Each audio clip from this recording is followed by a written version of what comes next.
Hello and welcome back to the Game Bet Match podcast. I'm your host, Manny Friedman, along with my co-host. Brad Sloan, introduce myself once again. Yes, back in the house, baby. Back in the house for the second half of Indian Wells. We are approaching round of 16 action. It's been a great last couple of days. So we're going to quickly get into it. So we're going to start with recapping our bets from the week. We're going to start with like the second round and third round. So Brad, let's start with you. What are some of your best bets of the week? Yeah, so I didn't play as much. I think we talked about this, man. I didn't play as much, I'm sure, as you did, and probably that much in general, especially in the third round. Right, the books are setting matches professionally, so they're pretty good at it. Yeah. That said, in round two, I hit Ruud and Schwartzman under 21.5. And that went way under. It was 2-2. Great bet. I thought that, ironically, this was one of those matches where, my initial thing was stay away, but both these guys have been so awful that I figured one would just be worse than the other. Which is how it turned out. Ruud didn't even play, I didn't think, particularly well, and we saw he got beat by Garin over the weekend. So that's not me loving Ruud or saying Ruud is back. He's just better than Schwartzman right now, who's not even playing ATP level tennis. I'd say Ruud is playing ATP level tennis. He's just not anywhere near the old Casper Ruud. Schwartzman's playing like true challenger level stuff right now. He's not. I'd agree with that. There's a significant gap there, even though Ruud's been pretty bad. I got incredibly lucky with VDZ versus Ivashka. I have to call that out because I think it's the first time all year I've gotten I feel like I always get screwed over by retirements. My guy's always winning a set and a break up, and then the guy retires. Yeah. And in this case, I actually got the lucky end of a retirement where VDZ was down a set and a break, and he did legitimately hurt himself. Yeah. He went for a volley. The match was still within reach. It was only a set and a break. And VDZ hurt himself. He twisted his ankle, and he ended up retiring, I think, down 4-2 or something. That was the day we had the family parlay, right? And then that kind of kept us in it, right? And we were so close. And it's when the Lehecka blew, right? Lechka blew. I know. That match was awful that night. That was so sad because I was all excited all night for that Lechka Rublev match because I hit everything else in that parlay. I think it was it was something good. It was it was 16-1 or something. It would have paid out at least, if not higher. It would have been a nice payout. And Rublev and Lechka just didn't just. Well, we'll get into Lechka, but I think the hype train is kind of, it's a little bit too high. I think we have to kind of pump the brakes on him a little bit. He's obviously good. He has promise, weapons on both sides, hits big, good athlete. I like him. So what does pump the brakes mean to you? I just think he's not top 10 yet. He's not and he's probably. Were we considering him top 10? I mean, I don't think we were saying he was top 20. I was saying he was top 20, yeah. And I think so I guess after that match against Rublev, I'm not ready to put him quite there yet. I think he's he should be seeded for Grand Slams. He should be in that 25 to 32 range right now. He needs. So you're dropping him down a peg. Yeah, I'm dropping him down a peg. He needs to show some more consistency for me to really count him in the top 20. So I think he lost a few points for me. It's not I'm going to fade the guy. He's amazing, he has promise, but I just think we were hyping him up a little bit too much. We were betting futures on him. We were going above and beyond. I think because I thought there were good prices, right? It's all about the price. And I thought the price, I never said he was a favorite he should be a favorite to beat Rublev. I just thought that plus 160 was too far. I thought it should have been plus, thought he should have been a plus 120 or something. I agreed with you initially, but seeing that match, I think the books kind of got it right. Well, clearly, right? Clearly we were wrong on that match. Yeah. I guess where I'm going with this is, and this is what I was asking you, I'm putting him in a different category. I guess I would say a hold category, as opposed to a drop or a sell category.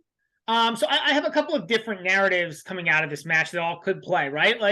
So the first is what you said, right? That was the first narrative that popped in my head. He's not, that we overhyped. He's not quite there yet.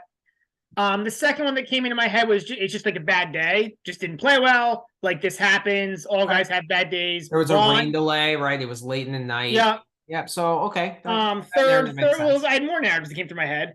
Third narrative was a slow hard court the best for him? So I don't think he did. What happened to him in the first round? The first round wasn't very good for him either, right? He had he won because he was unseeded, but it wasn't a great result. 6-6, right? What? It was like 6-5 against Rinderknecht. Right, which isn't a great result. Rinderknecht's not playing right now, No. and I wouldn't expect Rinderknecht to like be a great player on a slow hard. So like that came through my head is maybe he just didn't like maybe the conditions were like playing tricks on him. These are kind of weird conditions in Indian Wells. But before this year, we were saying Lechka's best surface is clay, right? And would you might arguably still say that.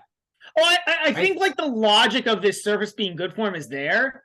Just maybe it was a mental thing and played tricks with his head because it's just a different court than a lot of other, right? There's not too many places that play like Indian Wells. It's a different hard court. It's not a hard court you can really equate to. As Medvedev says, it's not a real hard court. They're lying.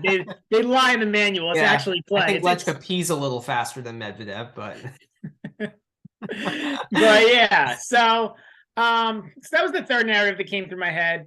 And then the fourth narrative that came to my head is like, was he somehow like intimidated by Rublev, which doesn't really make sense. He beat Rublev a few weeks ago, so I don't think that was the case. But Rublev played pretty well. I mean, Rublev was hitting big on I think the court plays well for Rublev also. But the books don't give Rublev that much respect. I think that's something we got to point out, right? And the books don't respect Rublev that much. And like, granted, I'm one that bets against Rublev. Yeah, you also don't respect Rublev. I don't really do, but like I'm starting to, like you got to be careful with that, like you can't just blindly bet against Rublev like I used to, last year. Like some of these lines are borderline disrespectful to him, and I'm starting to realize that. Yeah. So anyways, I think I'm putting, and then the last narrative that came to my head is like, is he just like tired, like Lechka? Is it like, it's a lot of travel, right? He's like, I don't know when he was playing challengers coming up if he was traveling this much globally. A lot of times challengers, there's so many of them that players can concentrate more in certain continents. I don't know. I didn't go back and look at like what his like travel schedule was. I don't really equate tiredness. Like, he had a couple, 4 or 5 days off before the tournament. He had the day off between rounds. But he's used to like the travel and the way and the ATP life and the ATP life being different than life coming up. Like there's it's a different world being on the ATP tour and traveling, like I said, globally, right? Like it is. Yeah, that's probably the least of the narratives. I don't know. I'm not saying that is the case. I'm saying there's 4 different narratives that play through my. I think that narrative could be There's a possibility there. I think the narrative that he just had a bad day could be there, and I think the narrative that we overhyped him could be there. I think any of the 3, and I think the slow hard court might have messed with his head too. So like, I think there's 4 possible narratives there. So I'm putting him in a hold place. Okay. Like. I'll probably, unless the line is like really disrespectful to him, I probably won't be betting his matches in Miami. And I'll probably wait until clay season and I'm putting him in kind of like a special hold bucket, if that makes sense. Understood. Makes sense.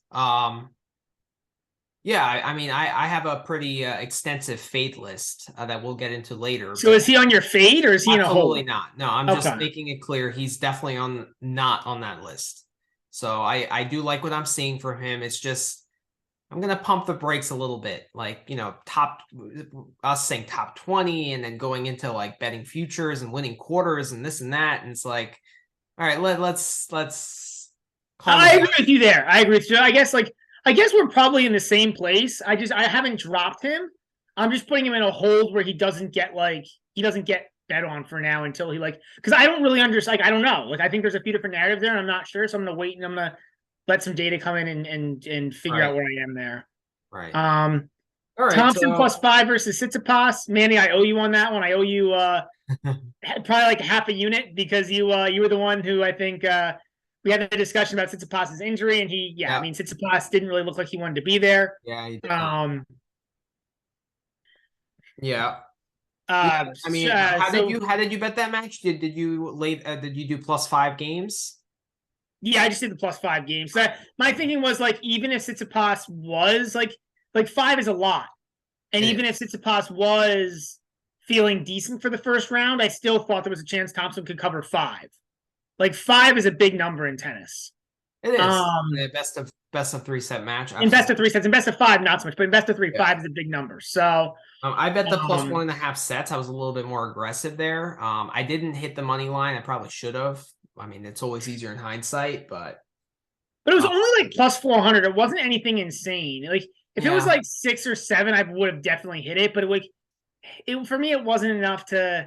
I mean, as it was, Thompson barely got through, and honestly, in the second and third sets, even watching it, like I know we disagreed a little bit on this, but I thought Tsitsipas was the better player in sets 2 and 3. I mean, coin flip tie breaks are always a little bit coin flippy, right? Like yeah. so.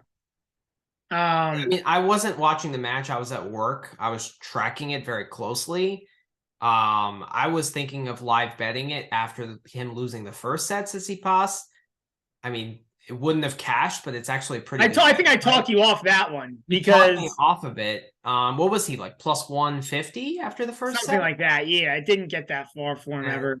Yeah, you were just like, Tsitsipas just doesn't look good. You talked me Well, off. he didn't hit a topspin backhand for like 7 or 9 games to begin the second set. Right. He was kind of, he clearly wasn't like fully, and I thought even mentally, like it seemed like he wasn't fully like interested. Mm-hmm. Like he wasn't as determined, maybe, like it felt like when he said he couldn't make a deep run, it felt like that honestly is how he felt. Those So it's like, comments were very alarming. and like, how do you win if that's how you're actually feeling? If you actually feel like you can't, like, if you feel like the best you can do is like quarterfinals, like, why are you out there? Right. Especially if you're Tsitsipas. Like, does making a round of 16 in Indian Wells like really help you that much? No, it doesn't. No.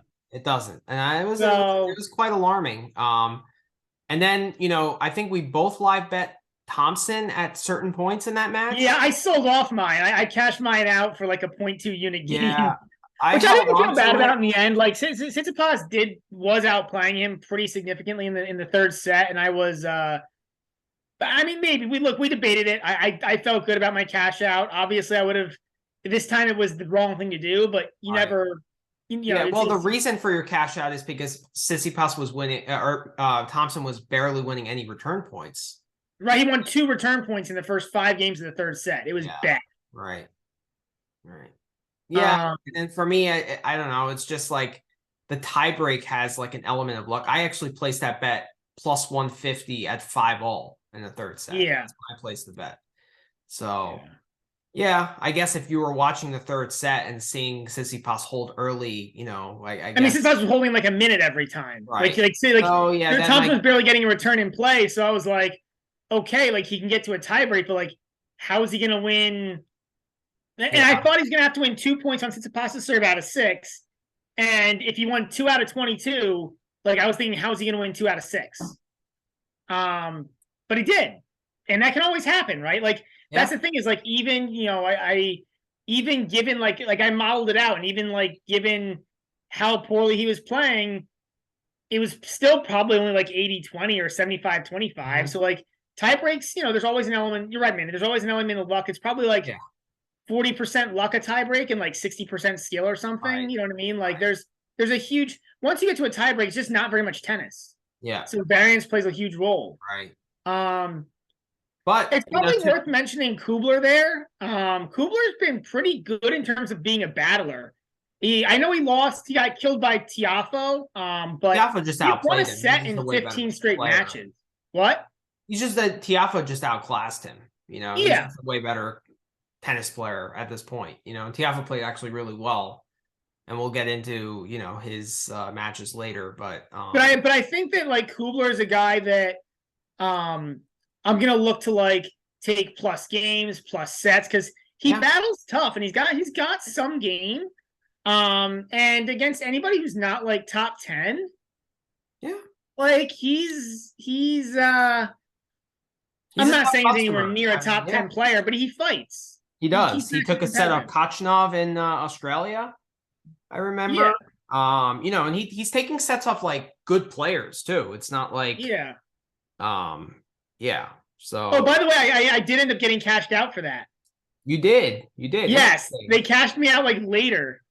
Wow. Yeah, they went back and they Okay. realized that it was an incorrect bet, and they cashed it out. So I didn't have to go Yeah, back and I like use them. placed that bet, I think, on Bet MGM, and they gave me a push, which sucked. Okay, so Bovada gave me a push, and then like the next day, I went online and it come Wow. through.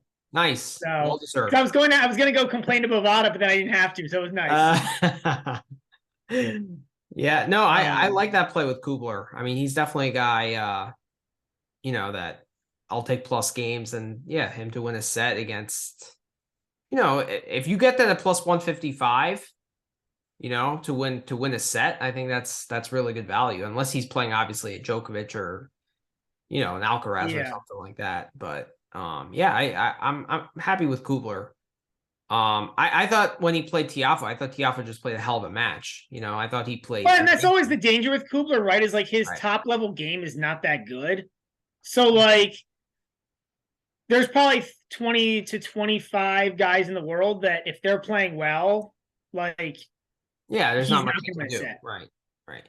But like he took a set off FAA, and because FAA didn't play well for a set, so like Yeah. he battles. So like if a guy's not playing well, Kubler's gonna take a set. So like Mhm. like I said, I like playing him to cover games. I've had a lot of success with him covering in games, going overs, winning sets. Mhm. Shapovalov been awful. I guess I'm sure he's on your Awful. fade list. He's just been terrible lately. 100% on the fade And list. that second set against Umber was a disgrace from It 4-1 up. was Like it was so bad. legitimately disgraceful to tennis. Like the attitude, the Mhm. actions, the lack of caring once things started to turn against him. Like it was very weird. I mean, it was really bad. It he was telling his team after the first set to leave. Like Yep. I don't know what is up with him. I don't know if it's something mental, something going on in his life, something. If it's just who he is, if he's just frustrated by lack of performance It's lack lately. of frustration. It's just it's also like lack of tactics. Like he's just like There's no tactics. there's There's no absolutely no tactics. tactics. Like, I've always, thought he was like a flashy guy and like had a lot of talent and stuff, but like he doesn't supplement with any game plan or anything. And it's just like it's catching up to him big time right now, like Yeah. it's really sad to watch. It's actually not fun to watch, like for someone who No, made I mean, I think we decades all ago. want Shapovalov to play better, I know. I know. right? Like because like watching a guy just slap balls out is like really, it's sad, man. I Like know. I know. it's But because it there's no does seem willing. like something's What wrong. bothers me is there's no willingness to change. There's no adjustment. Well, There's that's no. why I wonder if something's wrong, like in his life that like he doesn't, you know what I mean? Like he's just like not in the right mental headspace because like it's gotten worse, not better. It has, yeah. And like I don't understand I mean, his like mom is not in the box anymore, right? Usually he's not there anymore. yeah. So, I mean, maybe he needs those two guys. Like I don't know. I would have thought Now usually would have been really good for him, man. I thought so too. Because Yeah, usually was kind of crazy also. Like he was kind of a crazy Russian, right. but I thought that like they could kind of relate. Well, also, usually was an extremely good tactical player, right? He didn't have many He weapons, was. You're right. like You're that. right. So Actually, he it's was funny because extremely usually, good yeah, tactics and very solid, and like he would know how to kind of construct points and stuff. That was the only way he could win matches because he doesn't have the natural ability. yeah, So that would be a perfect guy for Chapo to kind of to have in his team. yeah. But Who is his it's coach really, now? huh? Who is his coach now? I don't even know. There was somebody in his box. It just, Well, he was asking them to leave, so it's kind yeah, of irrelevant. I mean, yeah, it's really bad. I mean, it was such a bad performance, and like the fact that he was up a break in the second set and just totally went away. Like, I mean, we got totally plus went away. 160 on Bear. I mean, that's incredible. Yeah. Like, so yeah, and then Shelton versus Fritz. I think we both hit that very similar bets. I think I did Shelton plus 1.5 sets. Okay. Slightly worse odds than what you got. Didn't you hit that? Why you put an L here? I did. Yeah, that's a win. That's a win. That's a win. I'm gonna change that right now. Yeah. Thank you, Manny. And then Also, make sure I have positive units. I think I got the units right, but if you go to the right, make sure I got the units right while you're checking my math there. Yeah, I did. I did. That's positive. That's a that's win. the I just forgot more to count as a important win. number, right? What? That's the more Yeah, that's the important. more important number. Yeah. That's what I'm actually tracking as my units. Yeah. Right. But I track my wins and losses as well. Okay. It's good. So that was good. A lot of these other bets aren't as important to talk about. Rune looked really, I thought, smart against McDonald, which I think is worth calling out. Like, I want to talk a little bit about Shelton and Fritz, though. Like, okay, fair enough. We'll go back to Shelton Fritz. Let's go back to that. Like Shelton's upside. Huge. Yeah. I mean, he's already better than Shapovalov, which is crazy to say, right? Right. And I think it's like Shelton only really started playing competitive tennis, I think like in his mid-teens. Something he was a really late joiner of the sport. Mm-hmm. Like I think he had picked up a racket before that, but I'm saying like he wasn't playing in like junior matches like a 9-year-old. No. So and he serves massive. His serve is massive. I mean, he's an incredible athlete. He's got a massive serve. Lefty as well. Yeah, I mean, like the only thing he's missing is consistency. Yeah. Just makes too many errors, and and it's already at a higher level than Shapovalov, which is not saying much. Well, with tactics, right? He's using some tactics. I mean, it's limited, but I think that's also like he can. I don't know if it's because he doesn't understand tactics or because he's not consistent enough to implement them. Yeah. But there is a chance of him busting out. I mean, so we're all really high on Shelton right now. There is a chance that like he busts out and this becomes like all he is.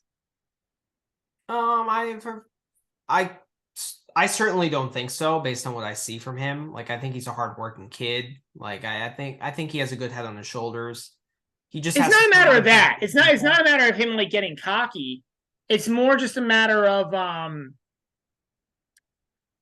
guys figuring out what to do against him.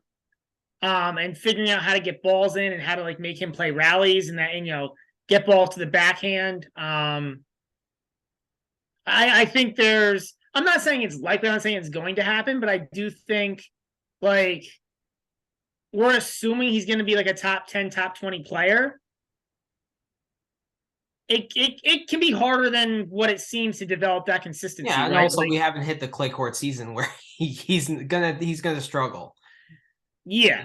So yeah. I mean, this is really his second year on the pro tour, and he was playing a lot of challengers last year, wasn't he?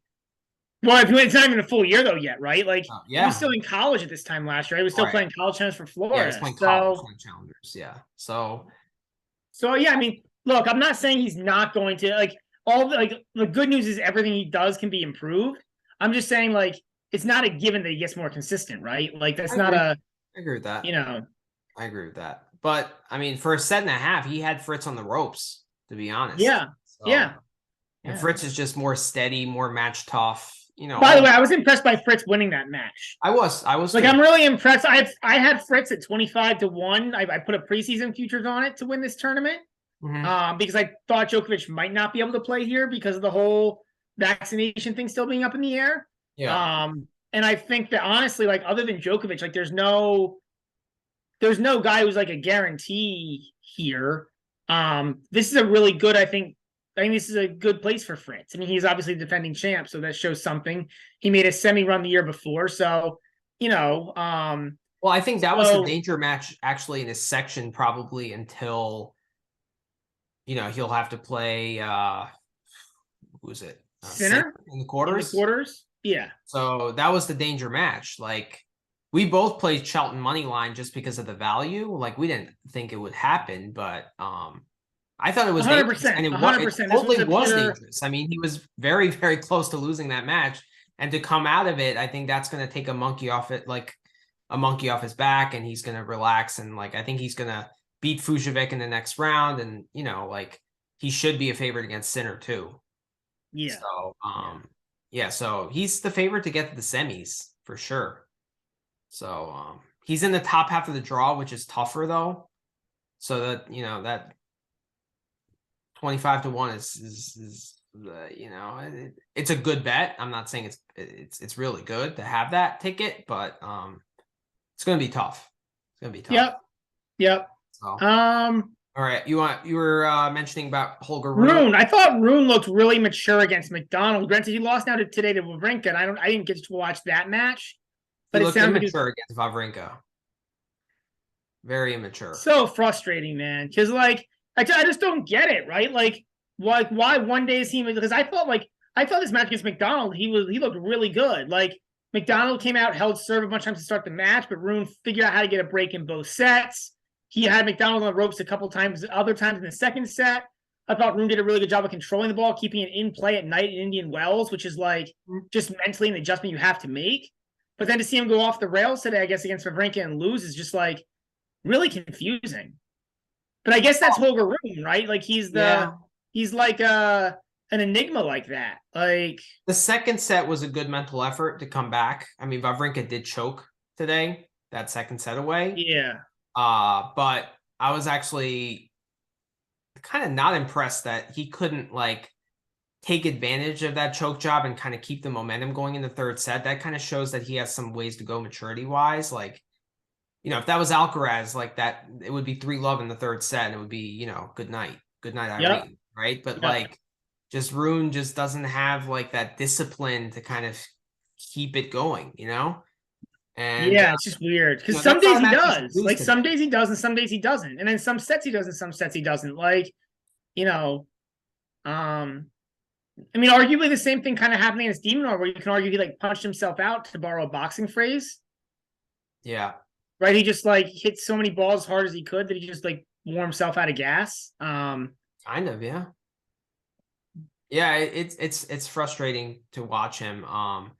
Also the lack of maturity, like, like speaking to Wawrinka after the match and like, because they had like some beef in Paris last year when they played that crazy 3-setter. He seems to have beefs with a lot of people. He does. No one likes him. Yeah. Same with Tsitsipas though too. Like those are probably the two least likable guys on tour. Yeah. It seems. But yeah, I mean he's what not was the whole Rune Wawrinka beef about? Well, I think Wawrinka actually said something to him after he lost in Paris. He was like, what was it? Something like you're a crybaby or something like along those lines or something. And then like today Rune lost and he's like, oh, so you don't have anything to say to me now or some like childish, like you just shake your hand and like go to your chair. Like it, you lost the match. Like it's just ridiculous. But yeah. It just shows like he has a long way to go, Yep. Yeah. So so moving on, I got you on the Cerundolo versus Sock bet. The Cerundolo Sock money line bet. Yeah, that was a contrarian play. Yeah. You were spot on your not only in the bet, but the rationale, right? Like Sock ran out of gas. Yeah. Third set. And you were totally right about that. Totally right. Any thoughts on Cerundolo? Is he on your fade list, Manny?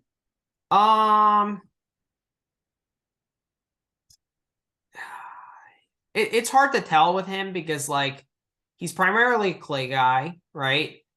And I can't really say he's totally on my fade list because he finds ways to get the 3 sets against a lot. Yeah, I mean, he's right. Like, yeah. So I have him in the same bucket where I think like I want to. He's not on my hit list, my hot list, right. But he's not on my fade list either. He's just kind of there. Like right. And you're right. He finds ways to get to 3 sets. Every match with him is 3 sets. Every match with him is like a 3 set. Even today against FAA, like that was a dogfight. It could have easily gotten to 5-all. Like that 5-4 game to win the match for FAA. It was like 6 deuces or something. It was insane. Exactly, it was insane, and he was down 5-2 in that set. So like I gave him. And he got the first break back to So fighting back there. Honestly, Cerundolo almost seems like a guy who you just bet the match to be close. Almost. He doesn't really seem that high on energy in court, but that might just be his personality. I don't know. I think it is because he always fights. He does. He has a good forehand, really good forehand. Really good forehand, yeah. Moves decently. I mean, I can't really say like, like he's not like Hekmanovic. No, you no, know, or Krajinovic, no. right? Like I think of him slightly higher than those guys. Mm. So I don't I didn't really put him on my fade list, to be honest. I gotta see more with him. That's all I got for round two that's meaningful. I mean, people can see my other bets here, but nothing really else that I don't think is interesting. Anything else that you had for round two, Manny, you thought was interesting? So wasn't Kekmanovic Wawrinka? That was a second That was round. a second rounder. Yeah, Second yeah. rounder. Yeah. So Kekmanovic is clearly on my fade list now. Yeah, he hasn't been good. The only Yeah. reason I had him there was I thought the spot was good. Like, Yeah. like on a slow hard versus Wawrinka, I thought that, but Wawrinka was by far the better player in that match. It was a tight scoreline, but Wawrinka was the better player. The thing with Wawrinka is he hits so big that these conditions don't matter, right? Like he can hit through any court. It doesn't matter what court it is. Yeah, and I do think the big hitters are actually succeeding here. They It's are kind of interesting to talk about. So just on a macro level, like the big hitters and the ball strikers are succeeding here because they have more time to line up. Right. Right? Like this ball, like at first glance you would think, oh, slow court is gonna play better for the like Defensive player. the defensive ralliers, but it Not really doesn't. necessarily. It's playing Yeah. big it's playing better best for the big bombers. That's the reason why I Draper hit slightly bigger than Murray, right? And Murray had trouble kind of penetrating the court and getting through Draper tonight. And he always has here. I think Murray made one final here, but his Murray's record here was not good. Right. Right.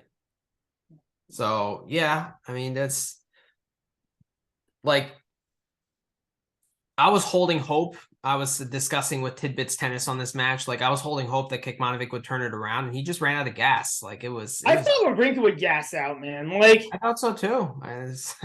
Yeah. I guess Kekmanovic is even less fit than Wawrinka. Yeah, I don't know. So what thoughts do you have on round two? And then round two. Yeah. Oh, this was a good bet. Rusevori, Bautista Agut, money line. Yeah, that was a good bet. That was a good bet. I mean, Bautista Agut is on my fade list. He's been awful. He's been absolutely awful. Well, actually, he's not. He was okay in Australia. Okay, but like not just the Australian Open, but like the lead up also. But that's January RBA, right? He's always good. January RBA, exactly. And he had a good match against Hurkacz in Rotterdam.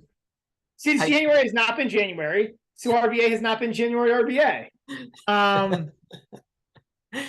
Yeah. So yeah, I mean that's kind of my take there. But I agree with you. I think he's playing at like a top 50-ish level, not a top 30 that he is. But this match, Rusevori Bautista Agut, this is another example of big hitter, versus not so big hitter, and the big hitter doing better in Indian Wells, right? Because just Rusevori just has bigger strokes and has ability to hit through the court, more than RBA. Whereas RBA has to like massage the ball around and make progression on every forehand, and like it's such an uphill climb for him. Yep. So plus 130, I thought that was good value there. This was a great bet too. Davidovich Fokina against Yibing Wu. That was a really good bet. Davidovich Fokina won easily. I'm surprised at how well he's playing this week. I wouldn't think this would play well for him because like he can at times go a little mental also, but he seemed again big hitter, right? He's a big hitter of the ball. But he scares me because he goes a little Chapo at times. He's obviously not as Chapo as Chapo. But he can go for dumb shots, and this court does not reward that. But that being said, I agree with you. But I like his form.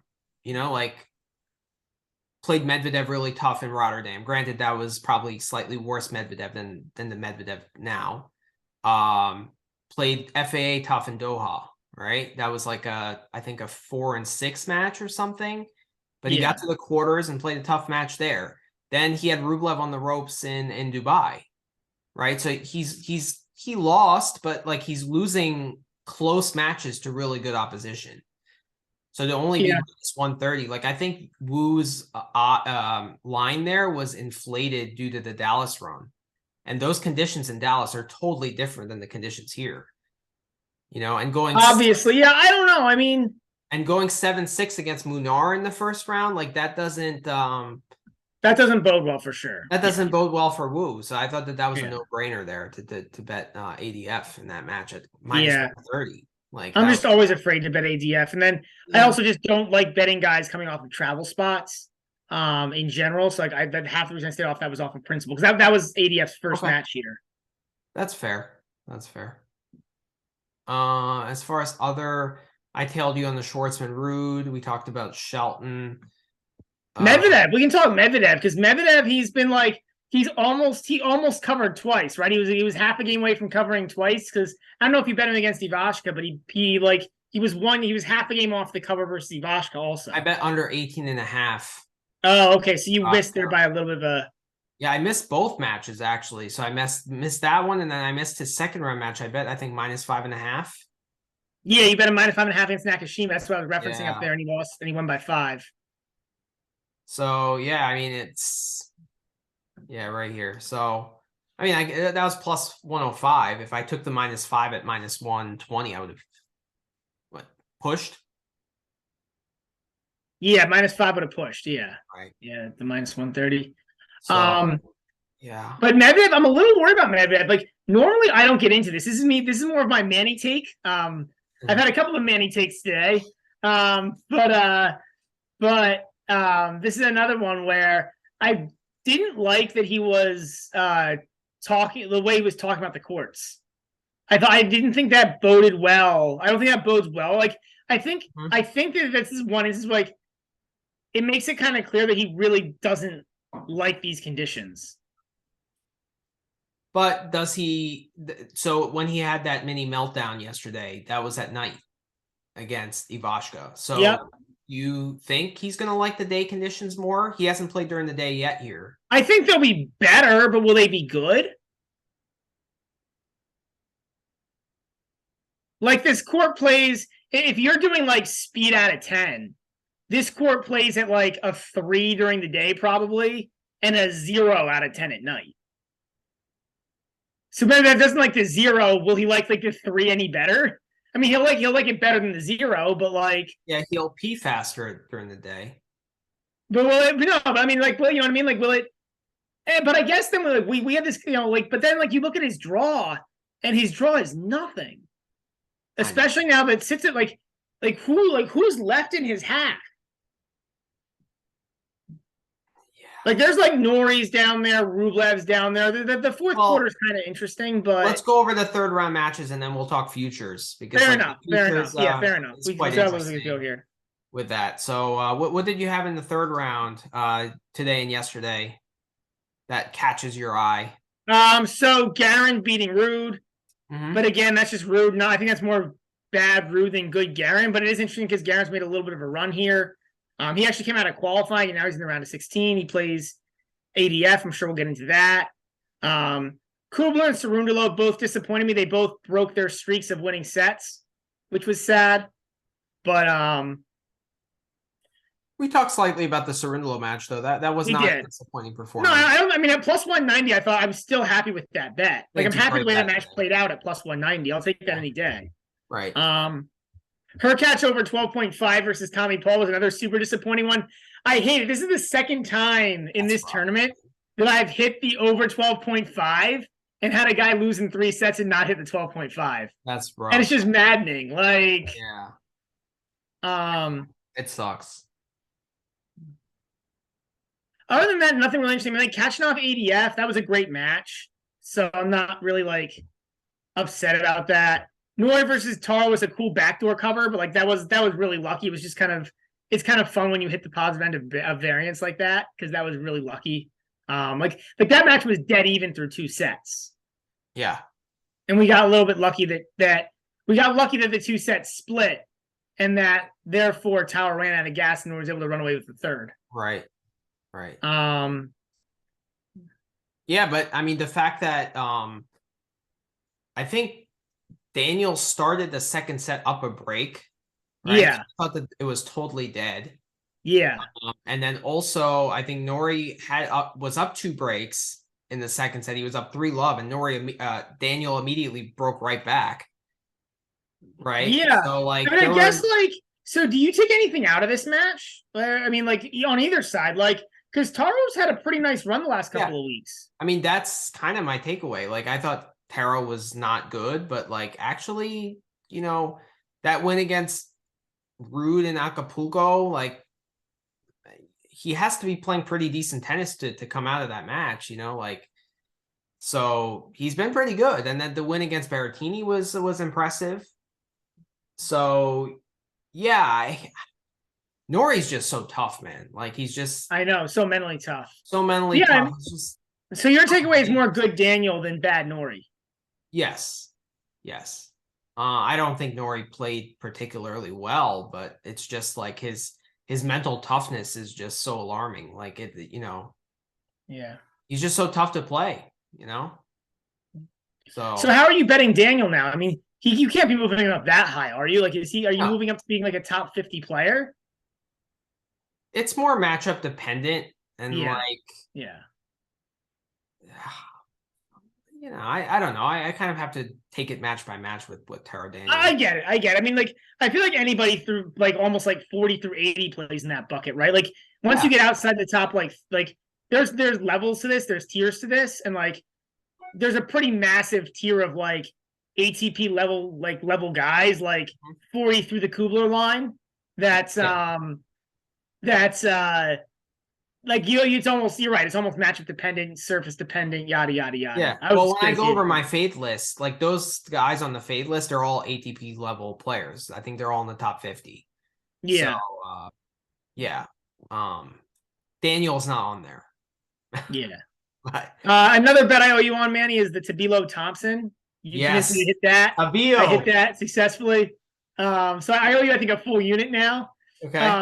I bet 3.5 units on that match. How big of a degenerate am I to bet 3.5 units on that match? Are you kidding?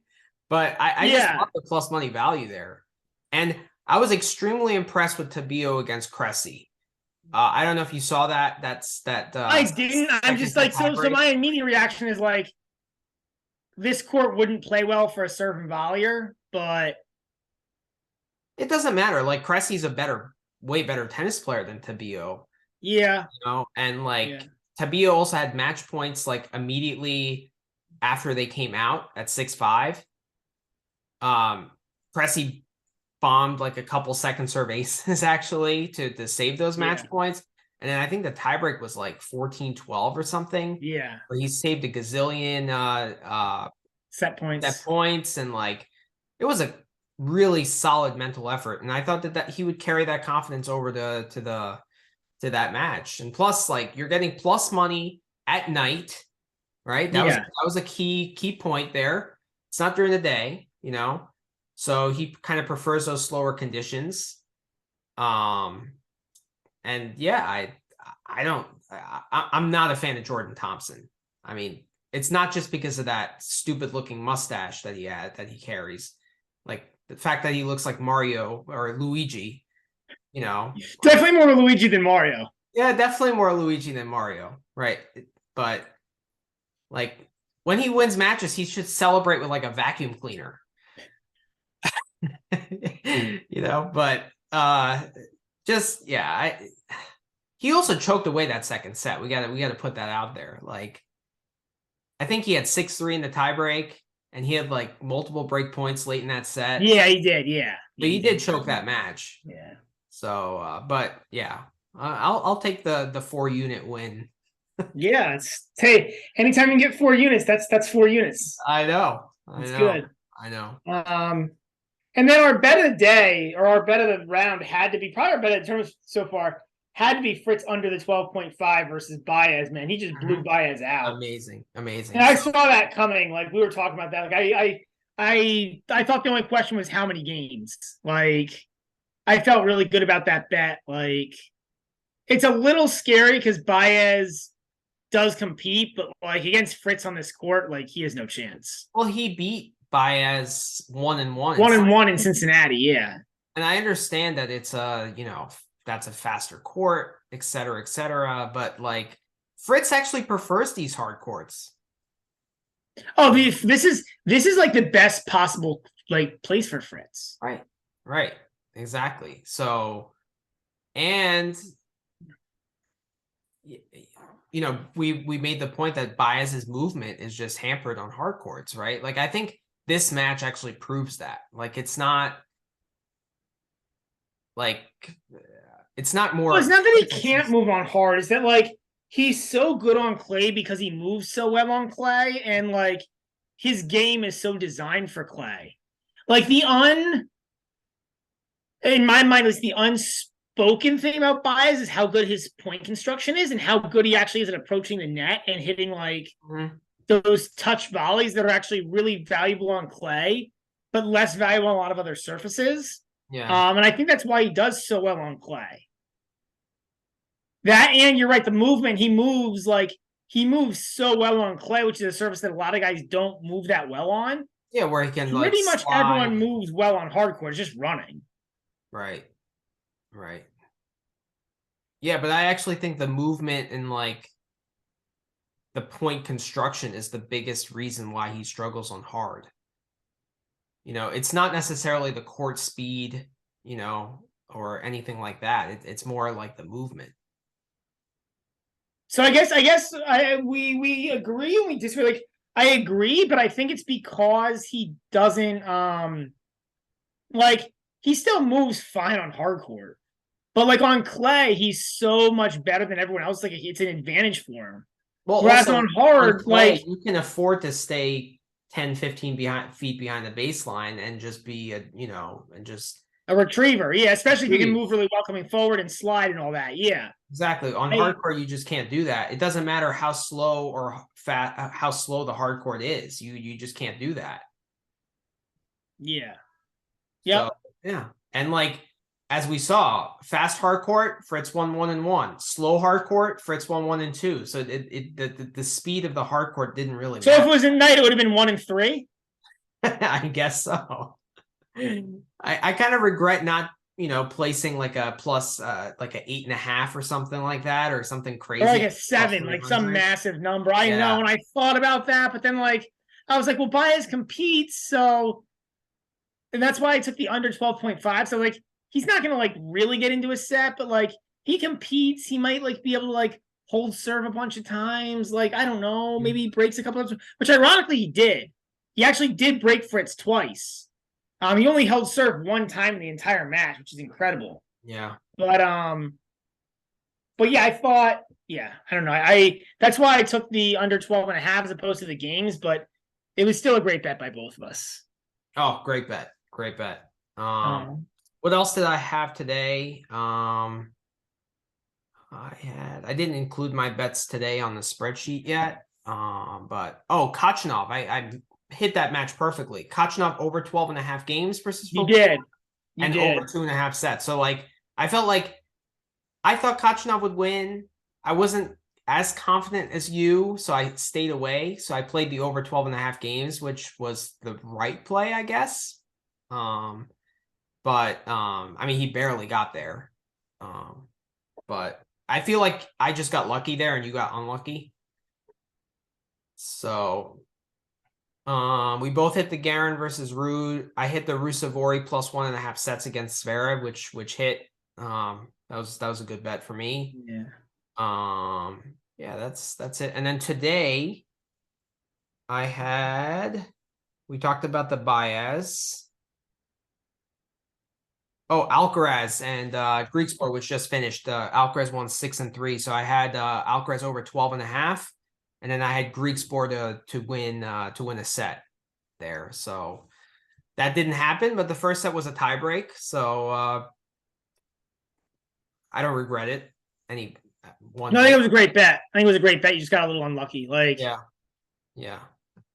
I had Murray money line against Draper. I just thought that the mental gap was too big, but like the court conditions actually really favored Draper in that match. He just hits a little bit bigger. Yeah.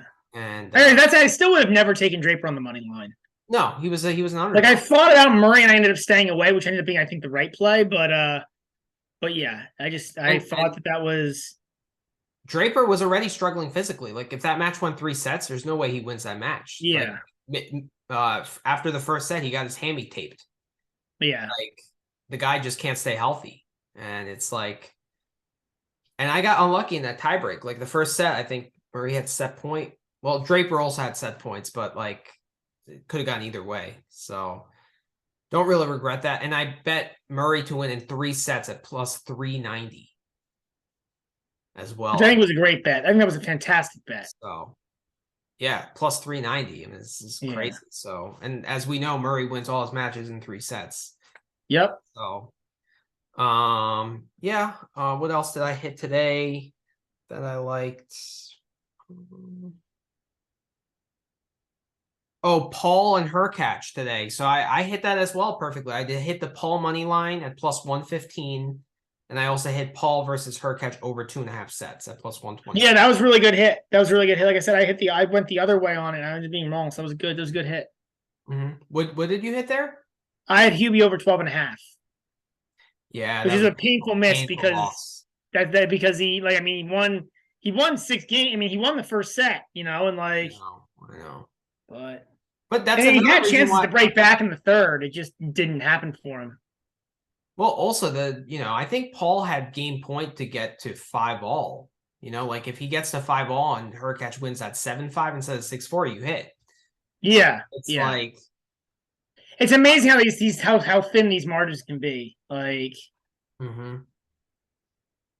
I also hit Monorino plus 5.5 against Sinner. So that was a good hit. That was that for me was a dead stay away. But I'm not surprised that Manarino hit, but I wouldn't have been surprised if Sinner won that 3-2. True. So the reason why I hit that was they played in Montreal and Manarino won a set and covered easily. And I just but Sinner is I think playing better now than he was in Montreal. But I know. I mean, I agree with you. Manarino's Manarino doesn't lose a whole lot of sets in blowouts. He's competitive in almost every set. He does you got to give it to him. He really does compete in every game. He does compete. I've seen him even lose the first 5 games of sets and come back and break once and lose 6-3 or 6-2. Like he really he actually really does try. He does try. He's got a goofy game that I wouldn't think would play very well on these courts at all. But he had a decent week. Yeah, very good week. It's good. They always say in these Masters 1000s, if you are better than 500, you've had a good week. So he went 2-1. So that's a good week. It's it's that challenge. It's that tough. Yeah. It's crazy. So yeah, I mean, he had a good week. And I think also that matchup for Sinner doesn't really like that because Sinner likes rhythm. He likes guys that kind of that's why he loves playing Alcaraz, for example, because he gets that consistent rhythm of a great ball being hit to him every time. He doesn't get that with Manarino. So that was kind of my thought process there. And it's 5.5 games. It's not like it's 3.5, So I get it. I guess I stayed away completely because I do think Sinner's there's just such a gap there between those two guys in terms of play level that I don't know, Sinner I have a hard it's hard for me to take underdogs when I know that they can't win the match. Good point. That's true. Yeah. And we got Molchan and Fujovic both wrong. Right? Oh man, but that's not really an interesting match. I don't think there's really much relevance in that match, like a tennis match. So I didn't really go into it. Right. All right, so let's transition into my fade list. I'm very curious to see what you have to say about the fade list. So I actually ordered them. Okay. And I'm gonna go from 13 to 1. Wow. All right. So I have 13 guys I'm currently fading in the top 50. Okay. Right. I'm not going to even include Team in there because he's out of the top 50. Yep, so, he's barely in the top 100. So yeah. Right. So Team would be in that list, but I'm not going to include him. So number 13 on my list is FAA. So FAA is a guy I'm not going to necessarily bet him to lose, but I'm going to bet him to his opponent plus the games, plus a set and a half. Yeah, he certainly does seem to let everyone play at his level. And he's I think that's what I would say. I think it's like a soft fade though. It's not as hard of a fade as I get into. Well, that's probably why he's number 13. Yeah. Yeah, it's check the box. But he has not played. He has not had an easy match the entire year. He's had a couple, but he hasn't had that many. Sonigo and Rotterdam, maybe that's it. But yeah. All right, so that's number 13. Number 12 is Holger Rune. just his lack of maturity.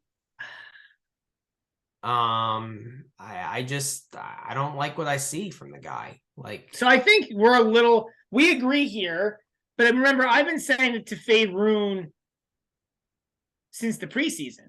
You were. He was one of my preseason fades because I thought that if you look statistically, he wasn't that great. Even like his results were better than his underlying stats. Mm-hmm. Which over a period of 2 to 3 months is scary, right? Because like there can be a lot of variance, right? If you're looking at like a month or two, right? Like a lot of guys have good months, or you know what I mean. But if you're constantly saving break points or winning tie breaks in that month, like that might not always continue, right? So he was definitely a guy that I was fading preseason. I faded him in a few matches already. So I guess he was kind of already on my fade, but he's also like, where's he on your list? Number 12. So like that's probably fair enough. Like, but he's not that hard of a fade. Like, we're not talking about him being like a challenge level player. Like, right. But I was more high on him in the preseason, right? You were, yeah. Top 10. So the fact that he's been this disappointing with just his maturity issues and all that, like, kind of puts him on my fade list because, like, I just kind of have to be more objective with him. You know, he's just, he has a lot of issues, you know? Yeah. Yep. So that's number 12. Number 11, Berrettini. Your boy. My boy, yeah. I mean, I'm not happy with the boy. Cut the modeling out. The Hugo Boss contract is not paying dividends right now. Well, it probably is paying dividends. It's probably paying more dividends than his tennis was, but not for his tennis game. Yeah. I don't know. I mean, the loss to Tara Daniel was bad. You know, he's just like, Tara Daniel's not bad, but like, it just but he is. I mean, he's not at Berrettini's level. Like, he's a bottom shelf ATP player. He's somewhere around the Kubler line. Like, I just think, like, I respect Berrettini mentally. I just think his weaknesses are so blatant that over time players just kind of learn how to. But they've always been there. But when you're just coming on the scene and you're kind of like, you know, you have a huge forehand, huge game, it's like people kind of respect that and say, wow, you know, and then like over time, I feel like they can build tactics as he plays these guys more often. You know? For sure. You kind of see that with Medvedev, right? You know, when, you know, before they didn't know how to deal with it. But now I feel like people are kind of implementing tactics to deal with that. I mean, he still won 3 tournaments. He still has won the last 3 tournaments and won like 20 matches in a row. So I'm not sure, like, you know. Yeah. I hope he's not on your fade list. No. Do you agree with that? Him being on the fade list? So I'm looking up something. I mean, it's a little tough. Like, he might go like, but he really hasn't been good all year. So I guess he goes in my fade, but like, I guess he goes in my fade, but I guess like I'm wondering like how far am I going to fade him? And like, I don't like anybody in the 20s right now. Like, I'm guessing your fade list is probably going to be pretty much just like read the list of guys ranked currently 20 to 29. Because like 20 to 29 is Coric, Musetti, Kyrgios, Berrettini, Cilic, Dimitrov, Korda, RBA, Fokina, and Evans. Like, in that list, who aren't you fading? Like, that probably is half your fade list right there that I just read out. There are quite a few in that list. So, like, I guess then the question becomes, like, how far can we fade Berrettini? Then, like, 30 to 35 is Shapovalov, Kecmanovic, Cerundolo, VDC, and Yoshi. Like, is he below those guys? I have, like, four out of those 5 guys in my list, too. So my question becomes, like, if that whole tier is just fading out, like... But what I'm saying is I'm fading those guys against like top 60, top 70 guys. Like if Tara Daniel plays those guys, I'm playing Tara Daniel on the money line probably. At At minus plus money? No. Tara Daniel would be like plus 150 against a That's lot of fair. I those guess in a guys. true betting respect, you probably there might okay, fine. There might be value, fine. Yeah. Or it's totally just from a betting perspective. No, I get that. But I'm saying like it's a little weird to be saying it's I guess I was making the broader point that like is it just that like we have like a game that's getting like so before maybe like a year ago, right? I felt like, and I don't know if this is because like it's in the beginning. I'm not sure if it's because it's in the beginning of the season or what, but I feel like a year ago we had like, we had obviously your top tier Alcaraz, Nadal, Djokovic,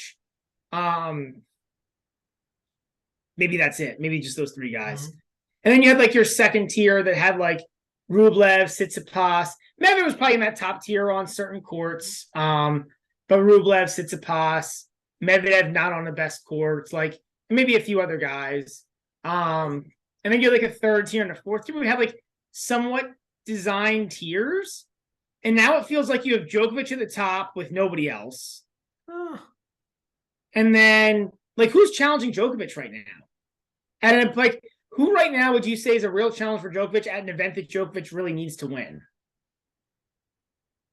Like at a slam. If you're gonna go I'd have to put Alcaraz in that tier, but only actually because we haven't really seen it yet in a slam, right? But I kind of have to give Alcaraz the benefit of the doubt because he won the U.S. Open. He has the one head-to-head meeting against Djokovic, so I kind of have to put him in there just based on what he's done. So if you were setting the line right now on the U.S. Open is probably pretty close to a neutral court, as neutral court as you're going to get. Yeah. So if you were playing that match in Flushing Meadows right now, Djokovic versus Alcaraz, what's your line? I'd put Djokovic at minus 190. So that's actually further than I would put it. I would put it probably like minus 160 plus 135 or something. But yeah, but they 155, something in that range. So, but that is saying there's a gap between those two guys. Like you're saying there's a gap. It might not be as huge as the rest of the tour, but there's a gap. Like Djokovic is okay. There's a gap from Djokovic to Alcaraz. I think it's a small one, but I think there's a gap. And the gap is smaller on clay, but it's bigger on grass, and it's bigger the faster the court gets. Yeah, like at clay, I think it's a pick'em. Right, but on grass, it's probably like what at Wimbledon. This is like minus 400 or something, minus 500 for Djokovic. Yeah, 350. And at the Australian, it's probably minus 250 or something. That's why I use the U.S. Open. Because I think the U.S. Open is the closest thing we have in tennis to like a true neutral court.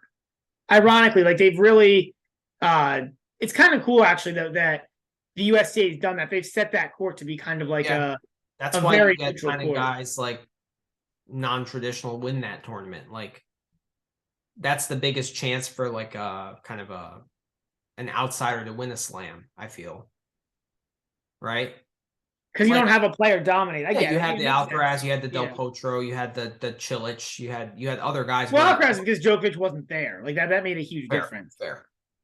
And what happened to Medvedev? Medvedev lost to Kyrgios. Lost to Kyrgios. Yeah. He just, wasn't his best. And like, I'm sure the Russia stuff kind of. Well, Medvedev just doesn't like playing Kyrgios either. That too. He's like, and if Medvedev's not having fun, like he doesn't want to play tennis, and then he's a huge threat to lose. Yeah. All right. So I want to get back to the fade list. Yeah. Berrettini, then Casper Ruud is number 10. Fine. I still think and you can fade him until he shows you something, but you got to be really quick to turn because I still think there's something to him taking an off season in Feb. Like I think that there's going to be a turnaround there. I think there's going to be a flip back sooner rather than later. Do you think he gets it back before the French Open? Yes. You do? Yeah. And you think he's a serious threat there? Not if Nadal or Djokovic play. Well, by serious threat, I mean like he's a threat to make the semis, quarters or semis. You do? Yeah. Yeah. Not me. Okay. I don't see it. Like I just don't see him playing well enough even on this court. Like I know the courts are different, but the courts are not that different. Like he's just not hitting the ball well enough. Like he's not I'm making just enough attributing progression. to taking your off season in the middle of because he was playing Yeah. fine up until this year. So I'm just attributing to not taking an off season Right. and then taking an off season in February. So like right, like there's a 2 month off season in tennis. If you don't take that off season, It's bad. Yeah. like that creates a problem, right? Because like then because like Yeah. if you, I imagine your off season is probably 4 weeks of like 4 to 6 weeks of true off season and like 2 to 3 weeks of training and then like a week or two of like resting up and getting ready for the season again. Right. So like if you're then trying to do that in February and you're taking an abbreviated off, so like, and that, I guess that could be what screws him up is like, so like is like I don't know what he did. Was the off season for him like truly like he didn't touch a tennis racket for 4 weeks? Because like some guys will do that, like won't touch a racket for like 3 weeks just to like kind of But the get thing is, like. he's not good enough where he can afford to do that. He's not Federer, Well, where no, but a lot of I think there's other guys that do that too, and like maybe like but the problem is maybe he needs to now needs a month to like train and get back into tennis shape. all right, well, he better get it back quick because he has final points to defend in Miami. So he better get it back. You're really into this whole points to defend thing. I think that's a added layer of pressure that guys feel because like if Rude doesn't if Rude loses first round in Miami, he's probably out of the top 10. I mean, I can't imagine. I mean, it's only 1,000 points. Maybe not out of the top 10, but he's definitely like 8 or 9. And then if he doesn't make the final of the French Open, then he's clearly out of the top 10. Actually, no. Rude is 2,000 points above Fritz for fourth in the rankings. Oh wow. Okay. Yeah. So even if he loses in Miami, and Fritz is defending the title in Indian Wells, so he'll probably. I mean, even if he loses first round in Miami, he'll probably stay in the top 4. Okay. All right. Fair enough. But then Remember, he's got the U.S. Open final. He's got the French Open final. That's what 33,200 points, right, or 2,400 points, right there. right. Like it's easy to bash the guy, but he's. I mean, you look at the results. I mean, I know he got good draws, but like 2 Slam finals is not a bad year. No, I'm not saying he had a great year last year. I'm not saying he had a bad year. Yeah. I'm saying fade him now. Yeah. I'm not saying fade him last And year. I guess I'm saying fade him, but be really quick to turn because I think there will be a turn. Yeah. Okay. All right. So number like 8 and 9, I forgot to put so these two guys probably in the same category. VDZ and Nishioka is next on my list. So what do we think is up with them? I didn't like what I saw Nishioka against who did he play in Indian Wells? He got beat. Yeah. I don't remember who it was, but he got beat. Oh, Garin, 4 in love. Not good. Granted, Garin is in the round of 16, but like to lose love, 6 love? Really? Yeah. In Mexico, he lost straight sets to Tiafoe. I mean, it really hasn't been Already anything good this year. Like, what's his best McDonald. win this year? The first match of the year against Holger? That's it in terms of good wins. Here's his wins this year. Holger, Mackey, Popperin, Emer, Sversina, Mackey again, and Oat. Yeah, it's not good. So this notion that Yoshi is the cover king is gone. That throne has been taken away. But really, like, has it? Because like, he obviously didn't cover anything against Kachanov, but like, he played Tiafoe pretty tough in Acapulco. Like that he probably pushed on. I imagine that line was probably somewhere around the 3 range. And then he played a bad match against Garin. Like, but I don't know. I saw some of the match. It's the body language. It's the just like I don't know. He's not confident right now. And you could But is Yoshi ever this like fine. super positive guy? I don't feel like he is. No, but when he's playing well, he's high. He could be high energy. He walks with a different kind of swagger and like like when he played well in Adelaide, I saw a totally different Yoshi. Like that first set against Korda, like that was impressive until the retirement. He had a meltdown and retired, but like that first set was high quality. Popperin too, like that was a really good match. McDonald's, the one that he won in Adelaide. Like when he played there, that was like good Yoshi, but I just don't see that same level. Like the level has significantly regressed. Yeah, I just again like it's based in the past month, so it's based on. The past month has been terrible. Like ever since the Aussie has been terrible. So I see your point. And then VDZ, I have no idea. He's just been awful the whole year. Just been awful. You can check the box. That's a pure fade. Pure fade. So then after that, Borna Koric. I'm surprised he's not higher on the list, but pure fade. He's been awful. He's actually been awful always, except for like Cincinnati and the occasional match against Tsitsipas. Right. Where he served out of his mind, and exactly. So I guess it was interesting. Like, so this is what I was going to before. So like this, like, are we seeing a different men's game where it's just like, so this like third and fourth tier are kind of gone? Like the first tier is still a few guys at the top, and there's like still kind of a second tier. There's like Rublev and some guys in that area, but then like it seems like there's like 20 through 50 seems like the same now. You could argue that. You kind of have to start taking all those guys kind of match to match, play the match. Like everybody's match to match outside of like, really, it's probably like it's what we talked about before, but it's really 5 guys in my mind that aren't match to match at this point. Yeah. But then but like this 20 to 50, like these guys in the 20s are like not playing any better than the guys in the 50s right now. They're not. If you give me, I'll go back to the rankings again. Like if you give me somebody in the top 20s, so here's the list of 2025 is Koric, Musetti, Kyrgios, Berrettini, Cilic, Dimitrov. 51 to 55 is Husler, Norrie, McDonald, Giri, and Murray. I'm not sure there's a big difference between those two lists right now. Then you have Draper. You go down Rusevori, Sonego, Echeverry.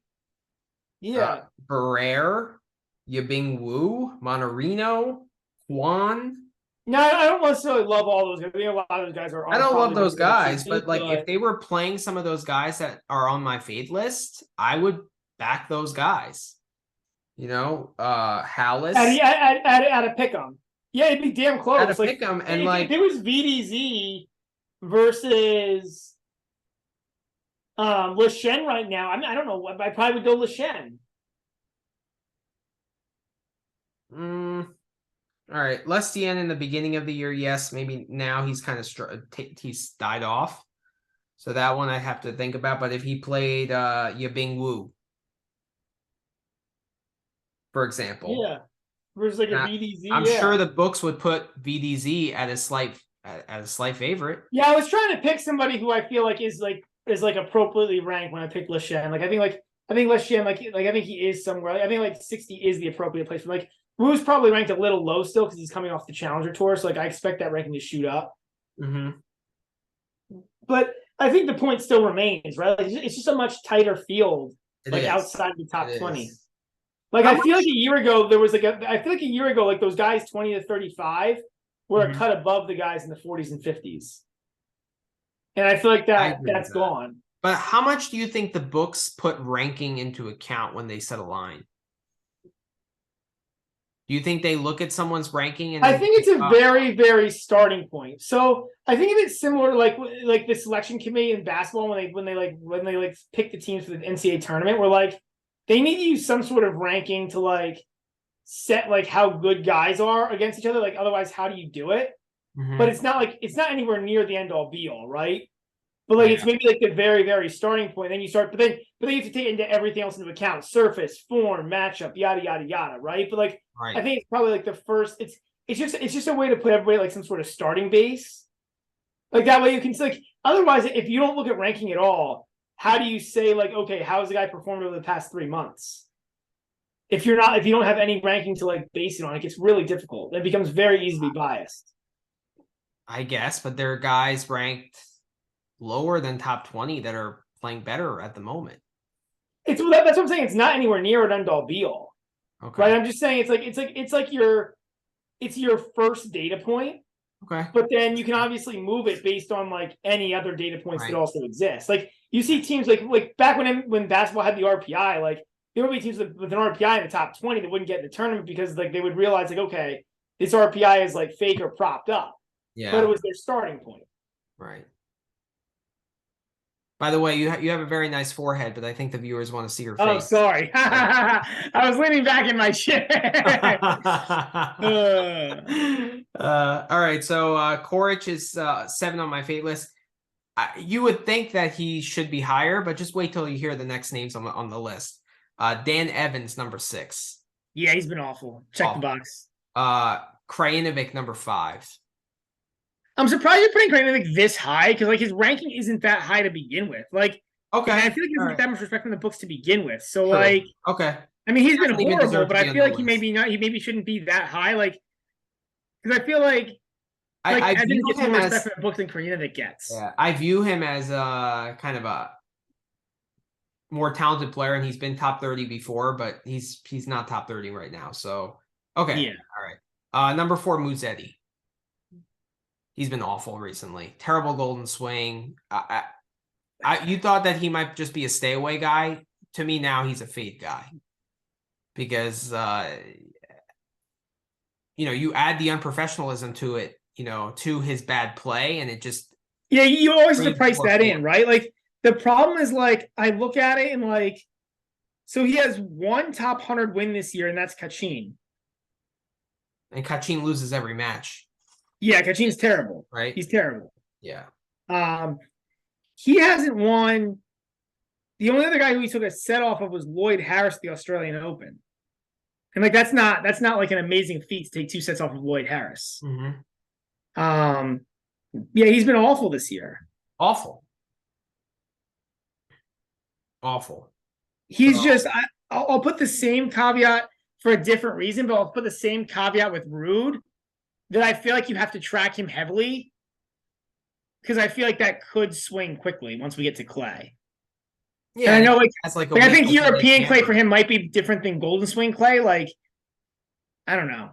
Fair. You make a good point there. And if he has one good week like he did in Hamburg last year, right? Like that automatically changes your kind of opinion. Yeah. So, yeah, he could flip the switch, but as of now, he's a hard fade. Kikmanovic, number 3. He's been terrible. Besides Delray Beach, the Wawrinka match just kind of put it like over the edge. That was just awful. I don't think he should be this high on your list. Like I think he should be a fade, but I think he should be like I don't think he should be above Dan Evans on the fade list. Okay. Fair. So like Dan Evans is like fade every match. Yeah. Like I mean he's close to Schwartzman level at this point, right? Like Evans, I think has Evans beaten anybody in the top 100 this year? Good question. Evans wins this year. Bagnus and Shardy. Wow. Holy shit. And Bagnus was on fast hard. Yeah, that was 4 sets too. Against Bagnus on fast hard. Like, he's won one other set all year, and that was against Mejia in Davis Cup, who's not even in the top 200 in the world.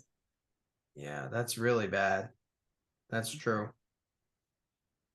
Like Evans, I think Evans is too low on your list more than I even think Kecmanovic is too high. Like Evans should probably be like in the top 2. These guys are all low. Yeah. So how many more on the list? 3? 2 more on the list. So Diego Schwartzman is number 2. Okay. Still. And Shapovalov is number 1. So Shapovalov is ahead of. I disagree with that.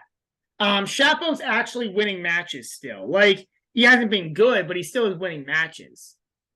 The reason why I put him number one is because it doesn't matter how much he's favored and who he plays, because he has a chance to lose any match he plays. And that's the reason, because like I'm fading him based on what the books are going to price him at. And I think the books are going to give him more respect than any of those guys just due to his upside. I mean, honestly, I was surprised to see that, and we still bet it correctly. And I thought they were still giving Shapovalov too much credit, but I was surprised to see Hugo as only a plus 160 against Shapo. Like, I think the books are starting to adjust. Because like Hugo's not a slow court player. Yeah. And for Hugo to the what? books need to adjust. I mean, if they do, but I'm saying like I think they're starting to like they're starting to move, but they're starting to move on Schwartzman. I mean, they're starting to move on all these guys. Right? That's the problem. Like this is a nice list, but and I think there still is value in fading all these guys, but the books are moving here. They are, but I'm saying fading now because like I want to get good prices on these guys against these guys while I can, and that's why we're doing this segment, because to all of our viewers, I want to like I think it's I think you're definitely right. I don't think I don't think I would disagree with Is there anyone you want to add? JJ Wolf is an honorable mention, but he's kind of out of the top 50. I think JJ Wolf is a guy who like on slow courts I'll fade. On fast courts he's probably better because he's got a big game. Also, like that slice, that the biggest thing he has, like that goofy slice serve, which I think if he's on a less bouncy court, it's better. True. Trying to think. Well, let me go through some rankings and see.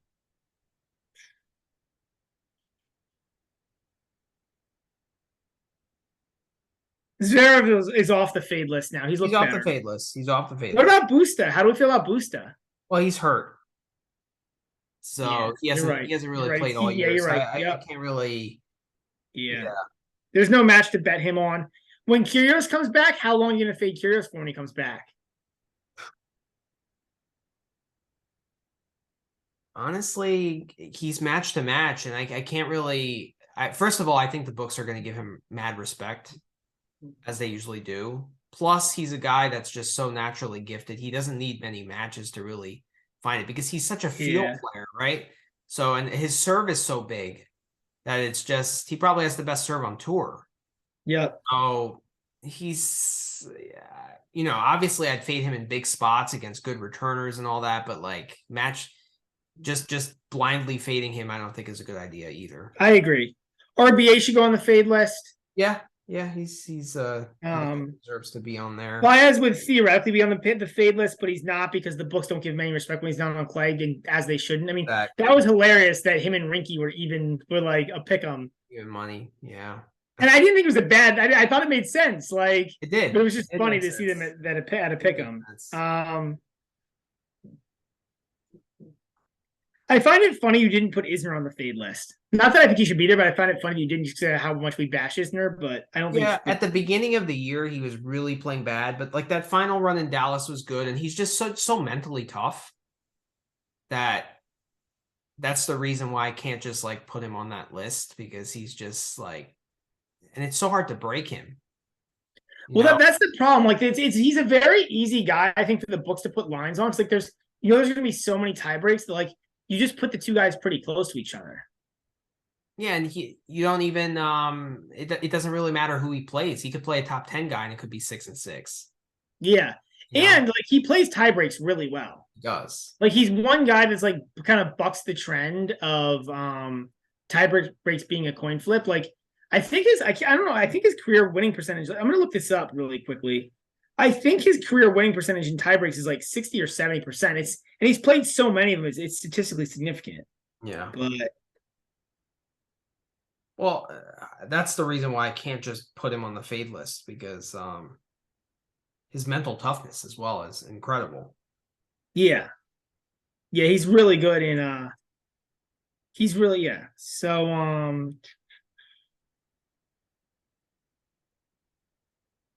and I mean there's a lot of guys we just haven't seen enough of, like, but yeah, I don't think I have anybody else. I mean, I think Yeah. it's a pretty good list. Mm-hmm.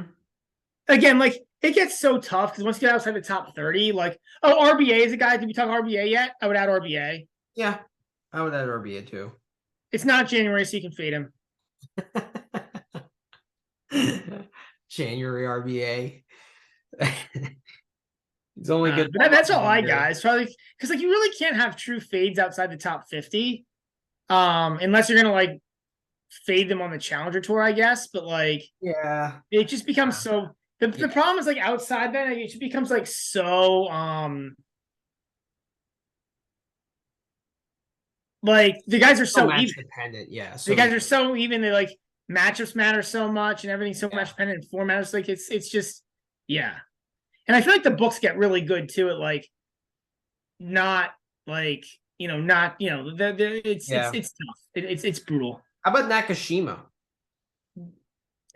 I'm not putting him on a fade list. I know he's getting worked on in the match against Mackey that he lost big. Medvedev, he kept it to 4. I thought you were going to say chemistry lab. No, the chemist was not on the court. There was no chemistry professor out there that I saw. He kept it to 1 break in both sets against Medvedev. I think he does have a few wins in there. I think he's a winner too. So I don't think he's a fade. Nothing impressive though. Oh no, nothing impressive. But I think he's got like Isner. He beat Altmaier in 3 sets in Acapulco. Lost, which isn't a bad win in Acapulco. 2 in love. He had 1 win against McDonald in 5 sets. Or no, he lost actually in the Australian Open. Well, I guess everything's right. We haven't seen him since Australia either. So I guess I'm not sure. Like in Acapulco, he just won 1 match in 3 sets to Altmaier, which doesn't really tell you much. And then he got whipped by Mackey, but they were rubbing down his shoulder. Yeah. And then he lost. He doesn't really tell you anything. Losing a Medvedev by a break in 2 sets. And like, I don't really have an opinion on him, I guess, either way right now. He's played very little, so let's see a little more before we. Yeah. But all right, let's move on to round of 16 matches, maybe. All righty. This is exciting. This is the part of this segment of the podcast I'm excited for. This is really good. So we're gonna kind of format this a little bit differently because like in previous podcasts, we were kind of formulating our bets during the pod, which I felt didn't flow too well. So we both reviewed our bets like prior to coming on the air. And we're going to kind of see where we agree and disagree. So let's go through the first match. Let me pull up Bovada on my phone here. I think it's Fokina Garin. Fokina Garin. Yeah. All right. So you go first. What do you have in this match? I've got Fokina in straight sets at plus 115. Fokina at straight sets at plus 115. Yeah, I mean, if we look at Garin, right? Like, I get it. He's come out of the qualifying. He's won a bunch of matches. Mm-hmm. And like for him, that's a really good run. Mm-hmm. Given where he was, and given he was outside of the top 100. But the wins are Lerner Chan in qualifying, Misilich in qualifying, first round Galan, second round Yoshi, who is either on your fade list or should be on your fade list, and then Casper Ruud, who's on your fade list. So like, I don't know, like I'm not that impressed by him. Fokina is a cut above in terms of like playing level, and I think in skill level. Like there's a danger because like Fokina does lose sets. Like he does like he's capable of playing very bad tennis. So that's my concern in betting straight sets there. So I did not. Do you prefer laying the 4 games because it's a 4.5? I think the spread is 4. No, I don't like that either. So I like over 12.5 for Fokina at minus 110. That's my play here. Because I know you're not getting as good odds as the minus 1.5 sets, but the fact that he's like, I think he's the better player and he should win the match. But like, so I could see like 6-5 or 6-4 or something like that. But I do see one set getting complicated.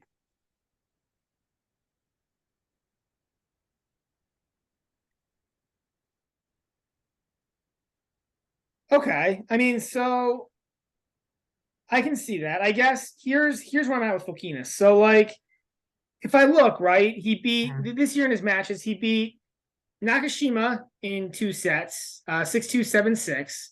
So I guess I get why that would be tight in a set. Nakashima's got a big game. Mm-hmm. He beat Millman 3-3. I mean, Garen's better than Millman. Got killed by a goop, January RBA, fine. In Australia, he won 5-setter versus Bublik. Lost a tough 5-setter to Paul. I get both of those. Those are guys both around his level. Beat Humbert in Montpellier, and actually got pretty lucky. Actually, Humbert retired. It was 1-6, 7-6. But again, I get that because like Montpellier, it's a fast French indoor hard court, so Humbert would be good there. Lost to Halles on a fast indoor French court. Like lost to Medvedev, but he won a set in Rotterdam. Beat Leshen and Wu and Kwan pretty big in Doha. Lost a tough one to FAA. Lost a tough one to Rublev in Dubai. Had a bunch of match points. Beat Wu pretty easily. Beat Kachanov. So where I'm going with this is like, it seems like when he's playing guys who he's better than, or who he's like when he plays guys who he's better than, he tends to win pretty easily. And like the losses are the close matches. Humbert and Halles on fast indoor French hard courts. I get that. Like those are spots where I probably would believe that Fokina could lose those matches. So that's why I like make good points. But then the question is where do you view Garen's level? Do you view him significantly under Fokina, or do you view him slightly under? Like I think right now he's playing like top 70 tennis maybe, and Fokina's playing like top 25, top 30. So let's take the first match of the year in Adelaide when he played Nakashima and beat him 6-2, 7-6. So how much different do you view Garen's level than Nakashima? Nakashima's a cut above, or at least was in Australia. Like Nakashima was playing pretty well in the Australian swing. Okay. I guess maybe. I mean, he lost to McDonough. I guess he really wasn't. He played. He lost. Well, he lost. But the match against Mackey was tough. But I still think that's better than. I guess that's first match of the year, so it's tough to say. But like, I can't really say Nakashima was or wasn't playing well then. But like, I don't know. I guess this all comes down to how you view Garen, right? Like, I think this run from Garen is like a little bit fictitious, and because he got a good draw, like I'm not surprised. The scores are nice, like the score lines are nice, especially the Yoshi one. But like that's the only one that's like really surprising to me. Like I'm not getting excited about him beating Misilich or Lerner Chen, or even Rude or Galan. And like he wasn't particularly good in the Golden Swing. He wasn't particularly good before this event. Yeah. But I hear your point. Like ADF could go on an error run, and this could end up being like I know. He could end up losing a set. So like, I think this is all how aggressive do you want to be?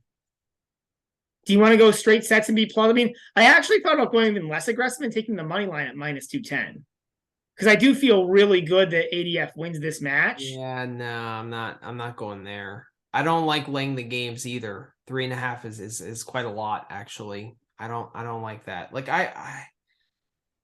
I'm impressed by Garen's straight set win against Rude because like prior to that match, like I was like, I'm gonna fade Garen too. Like the reason why I played Garen plus the games is because I was fading Rude, not because I was that confident in Garen.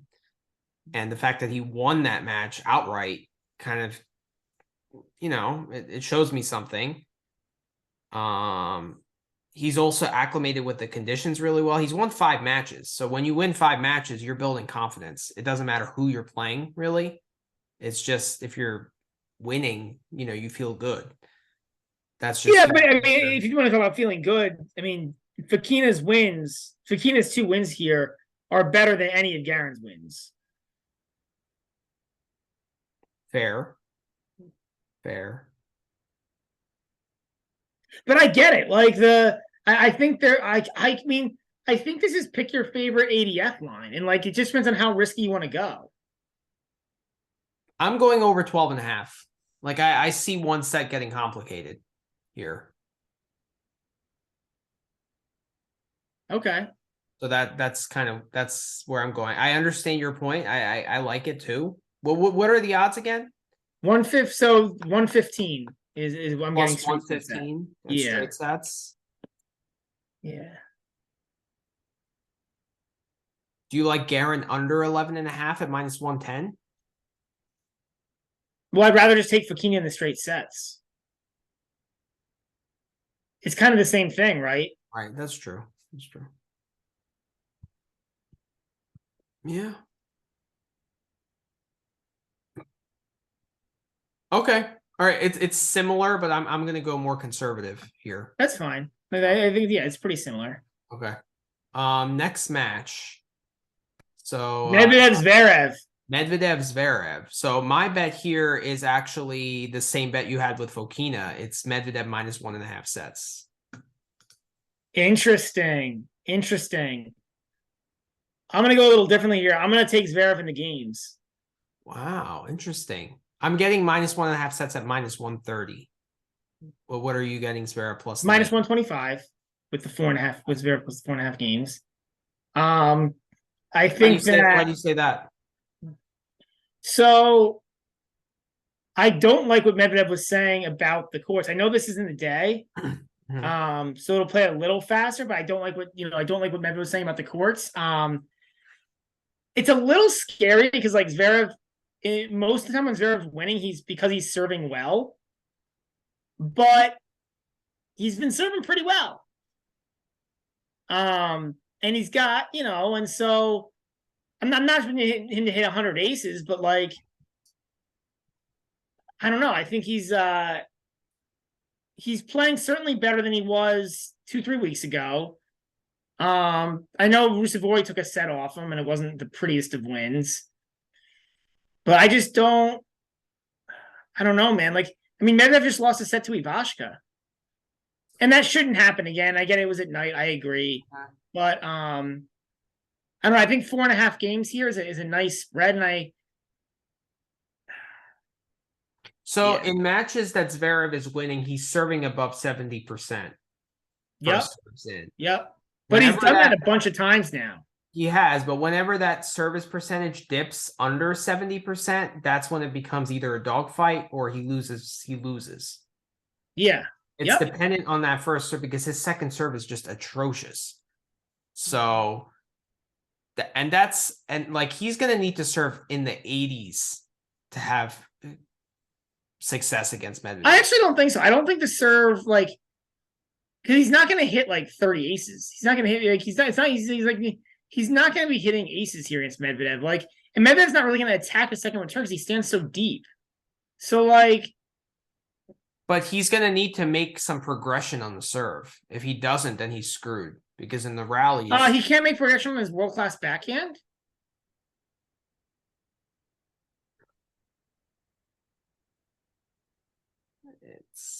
It's tough because I feel like Medvedev is going to attack his forehand in a way. He's going to hit a lot of balls to that forehand. And the forehand's been a liability. It has been, but I think that and Zverev is going to press. That's what I feel. He's going to press in rallies. He's going to, like, when he gets a backhand, Medvedev is going to shrink the court and he's going to like force Medvedev or Zverev to beat him. And I feel like he's going to mix a lot. There are scenarios here where Medvedev like runs away with this. So I'm not going to say that there's not. I just don't think that like I think that there's a huge question here. It's like, does Medvedev want to be here? And I'm really I'm concerned about like those comments because like it doesn't sound like he likes these conditions. His previous history would tell you he doesn't like these conditions. Now, I don't think he's going to lose this match, but I think it's going to be like I actually could see him losing, but the money line's only like plus 300. It's not that great. No. I actually was thinking about taking this Zverev money line, but like I wanted to see like plus 4 something, plus 5 something, because I do think Medvedev wins. Yeah. But I think this could be close. I mean, I prefer the games. So I do think, I actually think it could be 2 tight sets. I think this could be like 4-5 or something as well, 4-4, something like that. But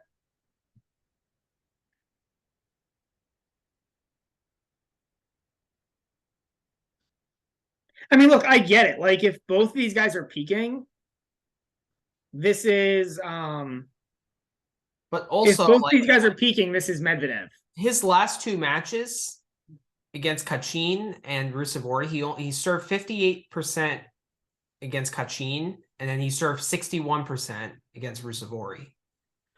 And he won both matches. Yeah, but Rusevori was a dogfight, and like that shouldn't be a dogfight. I know. Like I'm not like totally fading Zverev now, but like that was not a great win. I want to see his percentage of second serve points won. 60% against Kachin, 54% against Rusevori. All right, so you subtract maybe 15% against Medvedev, 15 to 20%. I mean, if he's winning 40 to 45% of second serve, that's not horrible.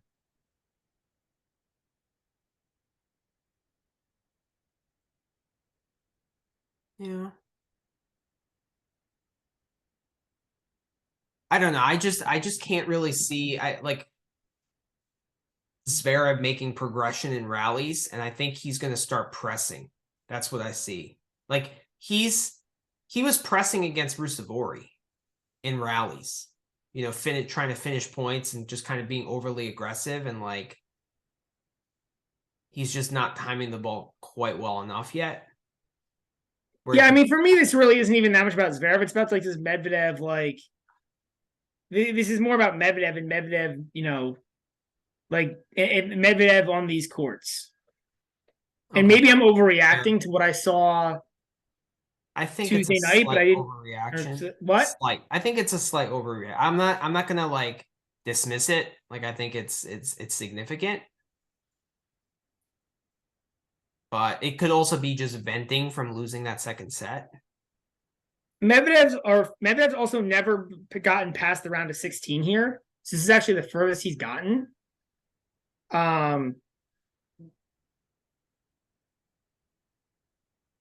don't know. In 19, he lost to Krajinovic here in the round of 32. He lost 21, he lost to Dimitrov. Right, yeah. Yeah. I was at that match. That was a great match. Yeah. I mean, there's not a lot of positive history either here or Miami, I think, for Medvedev. I get it. Miami's a little better. Miami, he made quarters last 2 years. Trust me, I get what you're saying. I just don't have enough confidence in Zverev where I can take him. And plus, I think I get straight sets at plus money. You do. Do I? No, it's minus 130. Oh, wow. Okay. So I'm actually getting slightly better money than you are for plus 4.5 games. Yeah, I mean, I don't think like this is like miles and miles off. Like, I think this should be like I think Medvedev should be like -3 or -3.5, and it's minus like plus 4.5. Like, I'm even debating just staying away from this. I'm kind of on the fence if I want to bet it or not at the 4.5. Okay. But if I'm gonna bet it, that's what I'm gonna do. That's what you're gonna do. Okay. Yeah. Fair. I think I'm gonna stick with the 1.5 sets. I kind of like that. Okay. All right, Rublev versus Norrie. I'll let you go first. I know what your play's gonna. I know you're gonna. Are you Norrie money line here? That's what I am. I'm Norrie money line here. I figured you were. I'm gonna go the opposite way. I'm gonna go Rublev over 12.5 here. Interesting. So I'm going Norrie money line partly because I'm riding my futures out. Like I have Norrie to win the quarter and Norrie to win the tournament. So I don't want to just. I know it's probably not the best gambling advice, but like I have rooting interest here. Yeah. To my quarter. I like these like slight dogs and backing them to win at plus money. Kind of, like Murray was a slight dog today. Tabio was a slight dog, right? It's like it's a pretty even match where it could go either way. So why not take the plus money? That's another way that's like how I feel kind of. Yeah, it's interesting. I think Rublev's done decently here in Indian. I don't think amazingly He done has. decent. He has. And what's this And, guy and head from to like a head? narrative perspective, I'm gonna have a Manny Friedman matchup take here. I Mhm. think these courts play well for Rublev. Like he can hit through this court, right? Mhm. Especially in the day. Yeah. And this court gives him time to set up to rip the ball. True. Um, and Norrie doesn't have as much power here. Granted, Norrie's been really successful here as well.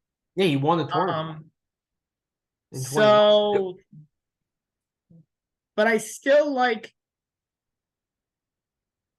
like Rublev. So my thinking here is that Norrie's definitely good enough, like, to make one of these sets close. I actually think Norrie could. I also don't like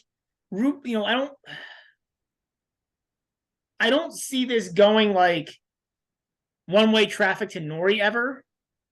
Like I see this as being close.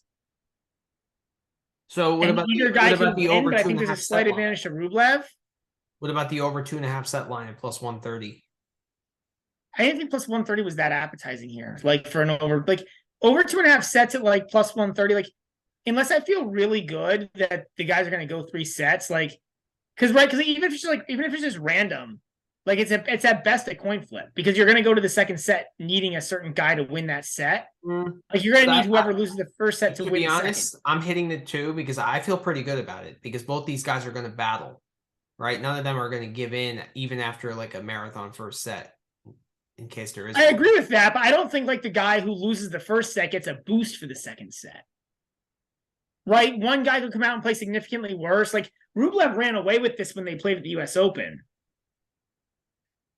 Yeah, it was 4-4-4 at the Yeah. Open. Which doesn't really support the 12.5, the over 12.5, but I do think Norrie will keep at least one set competitive. So maybe there's more value because I like the 3-set line. Maybe if I like Norrie, maybe there's value in playing the Norrie 2-1 at plus 400. That I like a lot. If that's how you feel, I like that a lot. So I think if might be this where goes I 3, go. it's basically a coin flip. Right. I think I'm going to go there. I think I'm going And to. if you want to be more aggressive, I don't hate that at all. Yeah. Like, I don't have as good of a feel on this match. I actually think the books got it. I think the money line's a little bit too far to Rublev, but I don't think it's too far. Like, I think he should be like if Norrie was a plus 135, I would actually hit Norrie here. But I think because the books have the juice, it's just enough to keep me off of Norrie. Okay. But I'm not on the Rublev money line either here at minus 150. That's way too much. That's way too much. Way too much. Yeah. Do you have any Norrie futures? No. No. No. I don't have any Rublev futures either. I thought this quarter was really even. Like I think this is a really like I do think either guy could win this match. Like I don't even feel which is why I like the Rublev over 12.5 because I think Rublev is the slightly better player. And I think he's slightly better than 50% to win. And I think he can like I can even lose this, right? Like your 2-1 could come in and my over 12.5. Yeah, I think I'm going to play Norrie on the money line, just plus 125, and then I'm going to do the 2-1. I don't hate it. I mean, we're really quibbling. I think I think it's a couple cents bad, but like it's really hard to split hairs between plus 125 and plus 135. It's close. Match. Yeah. All right, next match is so when we started the pod, this Fritz Fucsovic line wasn't up, but it is up now. So we'll touch on that at the end. Tiafoe and Tabio. You have anything here? I've got the under 21.5 here.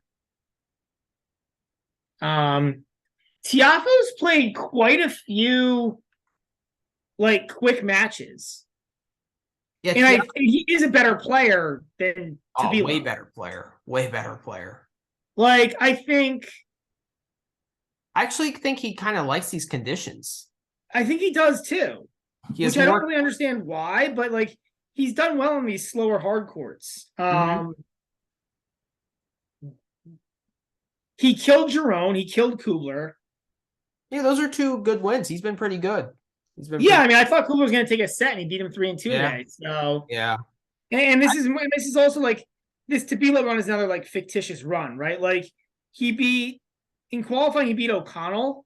I Mhm. actually think that's his best win so far. And that's in qualifying, right? And that's in qualifying. Like I'm not that impressed with beating Cressy because like this court just doesn't play to Cressy. No, it doesn't. It doesn't play well for serve and volley. Yeah, So, I agree with that. and it's not like Tabilo's particularly good on the golden swing. So I have basically the same bet. Under 9.5 games for Tabio. It's really the same. And what is the odds on that? Minus 110. Whereas you get minus 115, 21.5. It's really the same bet. It is. I mean, I'm paying 5 cents to get the incredibly off-ball chance that Tabilo like blows out Tiafoe. I have no idea why. Okay. Okay, fair. Yeah. And like, I guess the question is, do I want to pay 5 cents for that? I don't know. Like, I mean, 5 cents is like nothing, right? Yeah. Like, Tiafoe 2 sets to love is minus 130 here. I'm amazed the money line is only minus 375 for Tiafoe. No. I'm gonna place Tiafoe money on a money line parlay here. Yeah, that feels right. I think I'm gonna do a Fokina, Fritz, Tiafoe, Alcaraz, Sinner money line parlay tomorrow. You'll probably get what, like even money for that? No. I'll put it in right now. I was being a little sarcastic. You'll get better than even money, but you'll get like 2-1 or something. It's not going to be amazing. My guess you'll get like plus 230 on that. Plus 230. Actually, you might get a little better because Fokina, you might like Fokina's only a minus 210 somehow. I think it's ridiculous.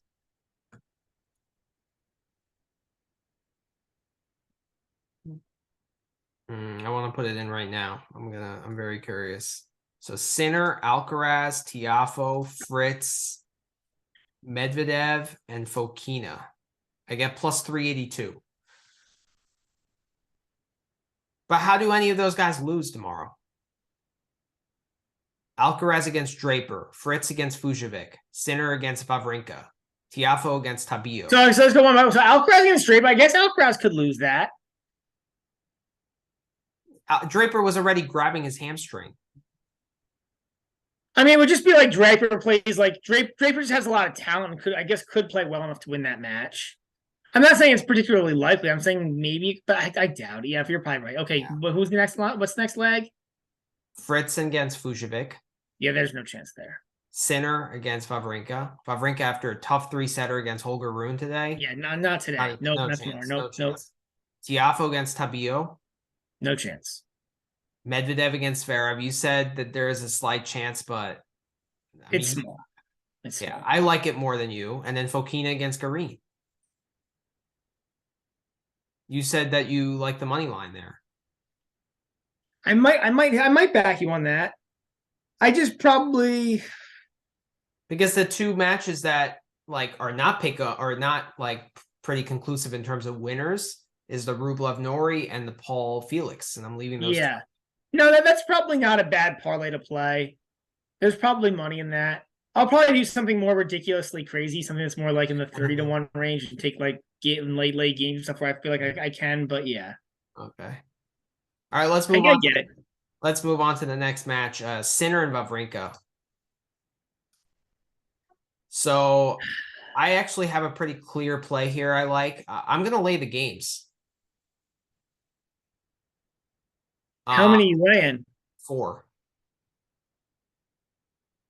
And I'm considering also doing Sinner in straight sets. That's probably actually a better play than laying the games because they're the same odds, minus 130.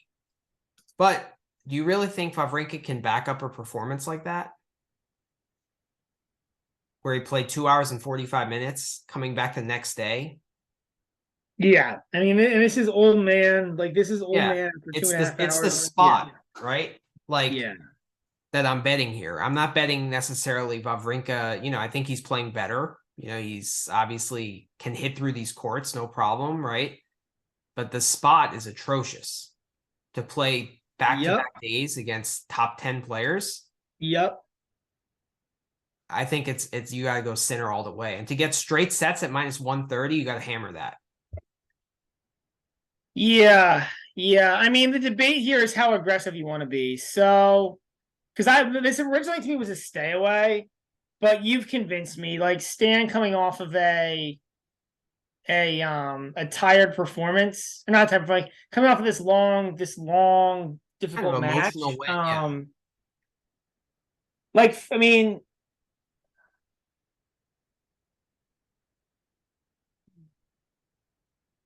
and like he's definitely shown he's capable.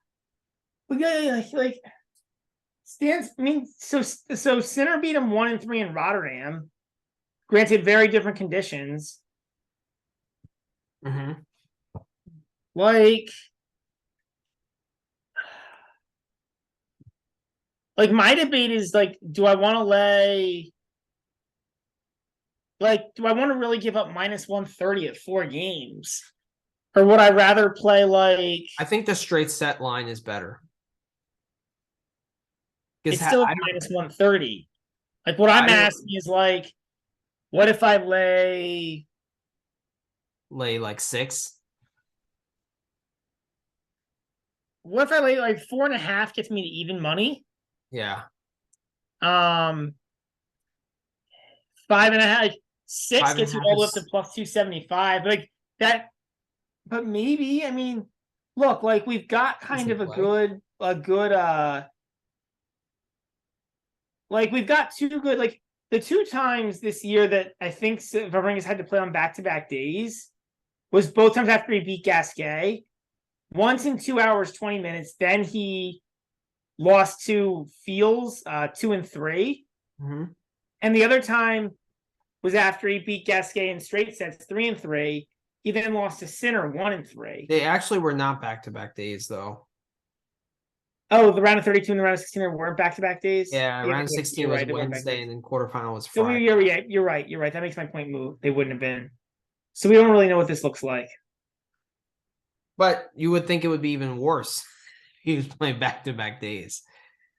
Yeah, but like he came off of Marseille. He played Zizou round of 32. Oh, the round of 16, you're saying the round of 16 and the quarters in Marseille were not back-to-back days?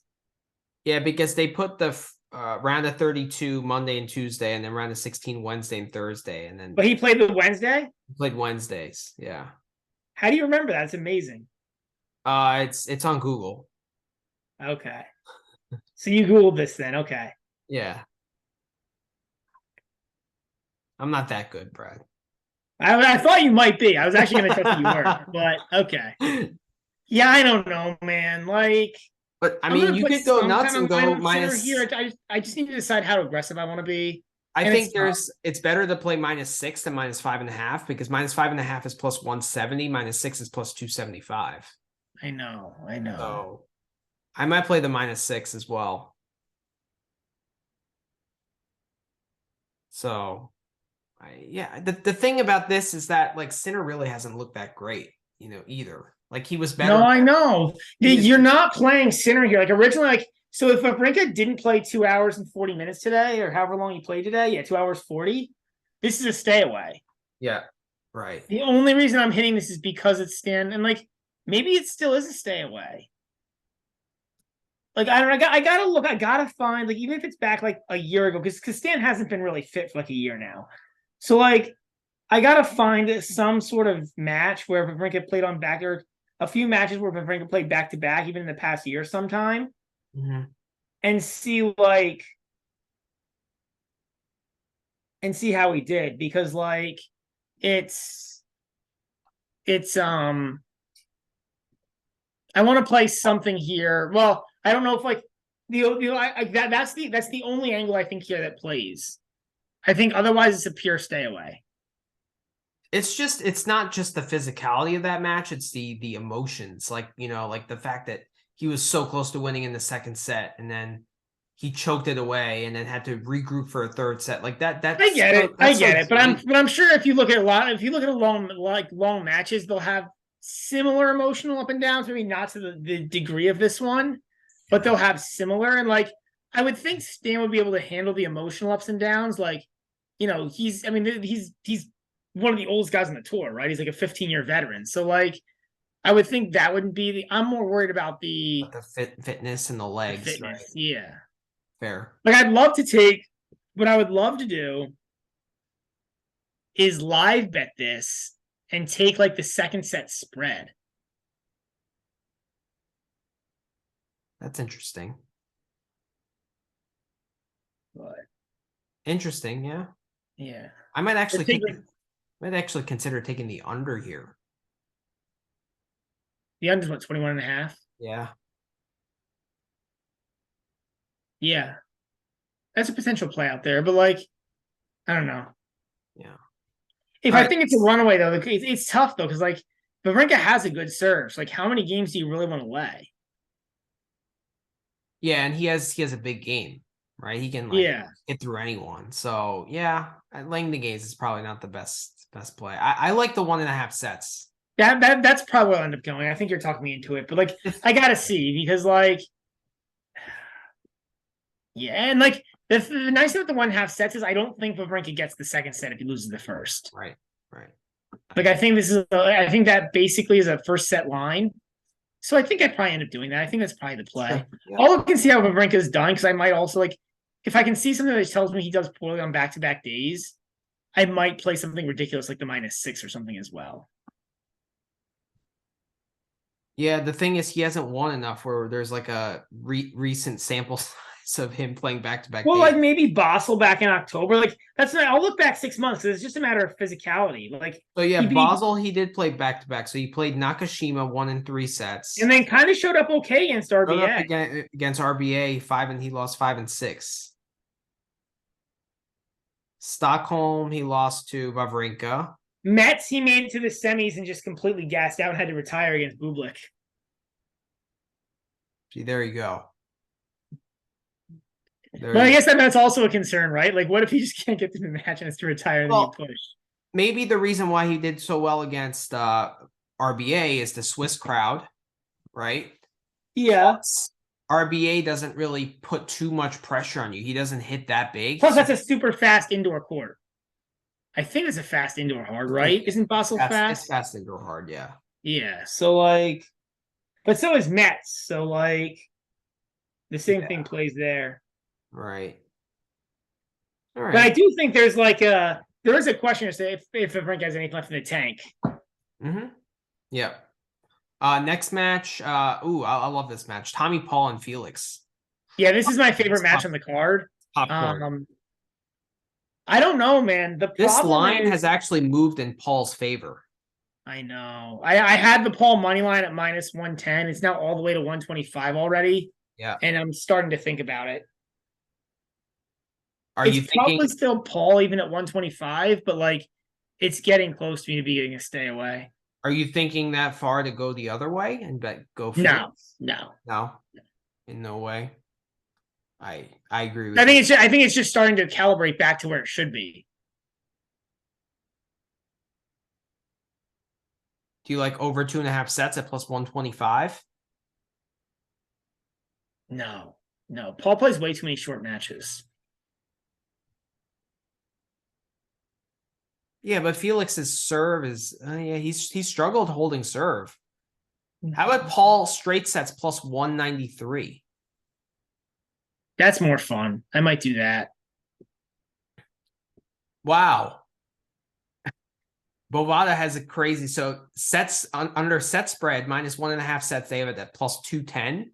And then if you got 2 sets to love, it's +193. Yeah, they fucked up. Yep. So they messed up. So yeah, when the line moves, they can't track it properly. Yeah. That's probably the hit here. So take the Paul plus the -1.5 sets. Yeah. Yep. At +210. I think that's what you had initially? No, I initially had the Paul money line at -110. That's what I had too. Because I just thought that was too sweet. Like my rule is usually if I like the money line, that's my favorite thing to bet because there's the least juice on it. Right. But now the money line's starting to, it's moved so much that like it's starting to get a little bit scary. I think. Like, I still because like like FA is still a top 10 guy, man. struggling. But like These I, courts I agree. okay, But he's so not. but these courts are not good for him. No, it's not. There's nothing that's good for him about this matchup. There's nothing. And the matches at night on top of it. No, there's nothing good for FAA here. Like, that's why I'm just like, I think I'm just kind of annoyed that I didn't click the button sooner, to be honest. Like, Well, the fact that it's at night really favors Tommy Paul, in my opinion. what about an over here? No, Like, the problem is Paul plays all like blowout matches, but like FAA has gone over 22 and a half. But then why wouldn't you take the over 2.5 sets at plus money? Because 6 of FAA's last 7 no, 5 of his last 6 matches have gone 6-4, 7-6. He's never played though in conditions this slow. I know. None of those matches have conditions that this good. This is well, actually no, because 2 of them are this tournament. Or no, sorry, the 22, the Sumdo was 7-5, 6-4. But Pedro was this tournament was this slow. Might have been during the day, so a little bit faster. But also, Tommy Paul's a way better player than any of those guys. No, I know. That's the problem. Yeah, you can't use that. And he's had chances to break. If anything, it completely doesn't apply because, like, the only guy who's in Tommy Paul's league of this group is Medvedev, who FA actually did play competitively at Doha. But you're right. Those results don't really apply here. So yeah, this court is slower. Like if this was during the day, I'd play the 3-set line. I'd be more enticed to go FAA a little bit, especially at plus money, but not at night. Not at night, man. It's just Tommy Paul all night. I think Tommy you're right. Paul all night. Yeah. I think the plus 210 is a legitimate play here. I like it. Yeah. I think that's what we're gonna hit. So okay. All right. And then the last 2 matches we didn't see the line. Wow, this is crazy. Oh no, it's not really that. Was crazy? Nothing. Okay. So let's start with Fritz Fucsovics. So complete stay away to me. Complete stay away. Yeah, because this is perfectly set this line. I like under 21.5. I theoretically agree with you, but Fritz just has such a habit of playing down to his competition. And Fucsovics has such a history of like you didn't do that against Baez. What? You didn't do that against Baez. Yeah, but Baez is really bad on these courts. Like that was a matchup thing. You might be right. It's a well set line. I mean, like, yeah. Maybe I thought the line should be like somewhere in the 4 to 5 range here, and it's 4.5. So that tells me it's a no-go. But if you were going to hit something here, I think the under is the hit. But I'm probably just going to stay away. Like, I might stay away and just play Fritz on the money line parlay. That you could do because Fritz, that actually probably is the play, is to play the Fritz money line at minus 425 and like risk whatever analogy you want to use, risk your house to win lunch tomorrow. I never do single bets at that kind of money, but I'll do that in that money line parlay for sure. And then what's the last match? It's Alcaraz Draper. Oh my god. This is probably another stay away. What do you think the line is? You can play guess the line. It's 4. Yeah, it's 4. And I think that's like the right line. Like this is, if I was setting this line, it's where I would set it. I mean, this is one where I actually like. This is one where I actually would like. I think the play here is to, if you could, like live bet this. let Draper get in the match a little bit for a few games, let him compete the first few games, let that line come down, and then hit Alcaraz. But I think the play here is more of a live betting play than is a pre-match play. Okay. What do you think? The only line that kind of entices me is Alcaraz 2 sets to love at -125, but only placing that on a book where you're accounting for a Draper retirement, because that hamstring tape job was kind of alarming, and he brought up an injury concern in the interview after the match. Oh, he brought it up. Okay, that's He brought interesting. it up. He's like, yeah, it's hurting a little bit, but like I'm managing it. Like he kind of downplayed it, but it's still lingering. So That's not good, man. yeah, it's not good. So I think that's what I'm gonna do. So there's books where a 2-0 set bet, if the guy retires, you still win that bet. Yeah, Like I get that with money line bets, but I'm money surprised lines. that Yeah, plays for that's a good what? point. That's a good point. Yeah, it's still like a prop. It's still, yeah.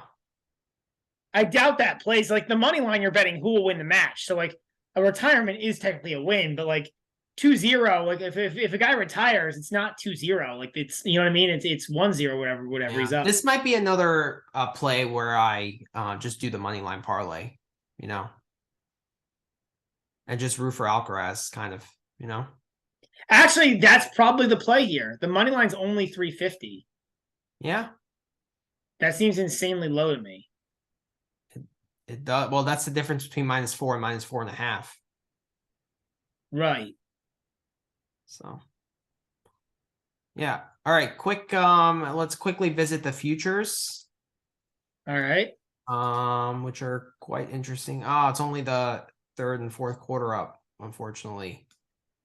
So let's touch on the fourth quarter, which is very interesting. Yep. So you got Rublev at +150, you got Tiafoe at +175, and you got Norrie at +225 to win the quarter. Pre-tournament, I had Norrie to win the quarter at plus, I think, 600. So where do you go there? Do you Tiafoe. And Tiafoe? it's simple math of one match versus two, right? Like he never loses to Davilo.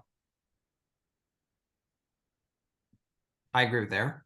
Right? Oh, Like he's on this court, he's probably the third best player in the quarter.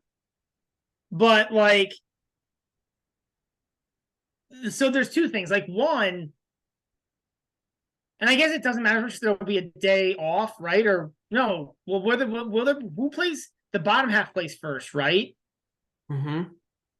So will they have to play back-to-back days? They play back to back. They play round of 16 tomorrow, but they play their matches tomorrow earlier in the day, and then they'll play their quarters on Wednesday.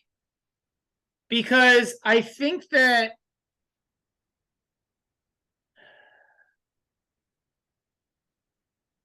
I'd go. Does playing back to back days really mean anything for these guys? Like they could play 2.5 hours one day and come back and be fine the next day. All three of those guys. I think I think it does. I mean, I think anytime a guy's played 2.5 hours, like that it's not saying that they couldn't come back and win, but I think it's a factor. Like if they had an off day, it'd be no factor. I think because there's no off day, I think it's a factor potentially. It's a factor. I think the bigger factor is just the pure math of the fact that like one match versus two. Yeah, and so I like Tiafoe because of that. I think just pure math. I'm gonna hit Tiafoe there also for my hedge, kind of, hedge for the Norrie. To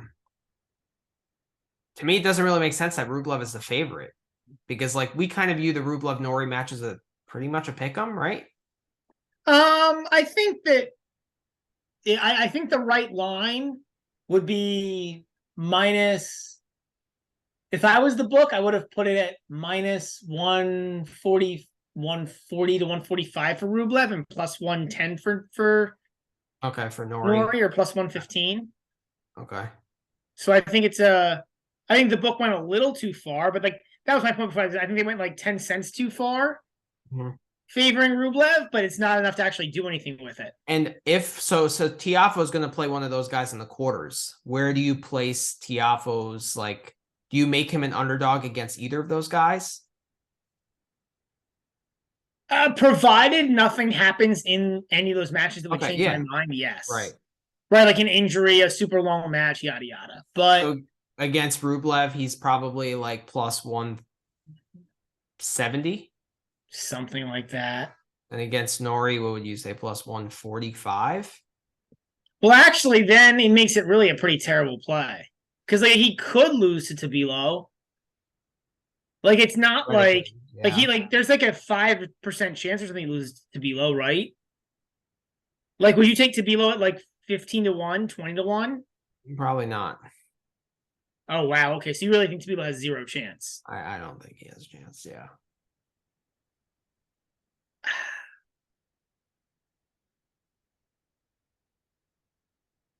I mean, Tiafoe's been really good this tournament, you know? No, I know he has. I know he has. Motivated. It's US crowd, you know, like I know he has. I guess I'm trying to crowds have think. been pretty good in Indian Wells. Like it's been this year. It's been so I'm probably gonna stay away and not hit anybody on this because I think that well, you also have nothing to hedge. I have nothing to hedge. I just don't have a reason to. Plus, I have plenty of other futures out there, right? Yeah, I've got right. I got a lot of dead futures out there too, so it's not all roses, but it's an interesting quarter though. Very interesting. Very interesting quarter. And then so Alcaraz, like I'm very curious to see what his futures are to win the tournament now that he seems healthy. Yeah. And then he should be the favorite in that top half of the draw, right? Like because Sinner doesn't look that good. I mean, it's really between Fritz and Alcaraz. It seems like to make a final. I think that's close still, man. Between Fritz and Alcaraz. I mean, like, the only difference is Fritz has to play Sinner. Yeah, and Alcaraz would have to play Tommy Paul. Tommy Paul, man. That guy, Australian Open semifinalist Tommy Paul. He's playing really well. He's like borderline top 10 now, right now. Like that's how well he's playing. He's like in that 11 through maybe. Fine. If you want to say 11 through 15, fine. I'll agree with that. Okay. I'll buy that. Fine. But yeah, he's playing really, really well. And Paul did beat him in Montreal last year in a 3-set thriller. So, yeah. So yeah, you're right. We're making a lot of fun of Tommy Paul there, but it's probably a little unjustified. He's playing well. He's playing well. So what line would you hit Alcaraz at to win now? Like if you see the tournament? Yeah. If I see plus 200 or better, I'm hitting it.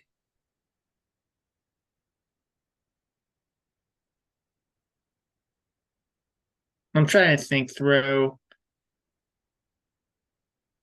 Maybe 300, 350, something like that. I don't know. Like, because I think the Fritz match is really close if he has to play that. If he's played their Fritz or Sinner, I think that's really close. I think that's like maybe 60-40 Alcaraz at best, maybe even closer. And then he has to play Medvedev, probably. And then, yeah, well, if it's to play Medvedev, like that's another match. Like that's probably, I don't know, 55. Like that's probably close to a coin flip. So like that already right there puts you at 2-1, right? Like, and then like he could lose to Tommy Paul. I think that's a possibility.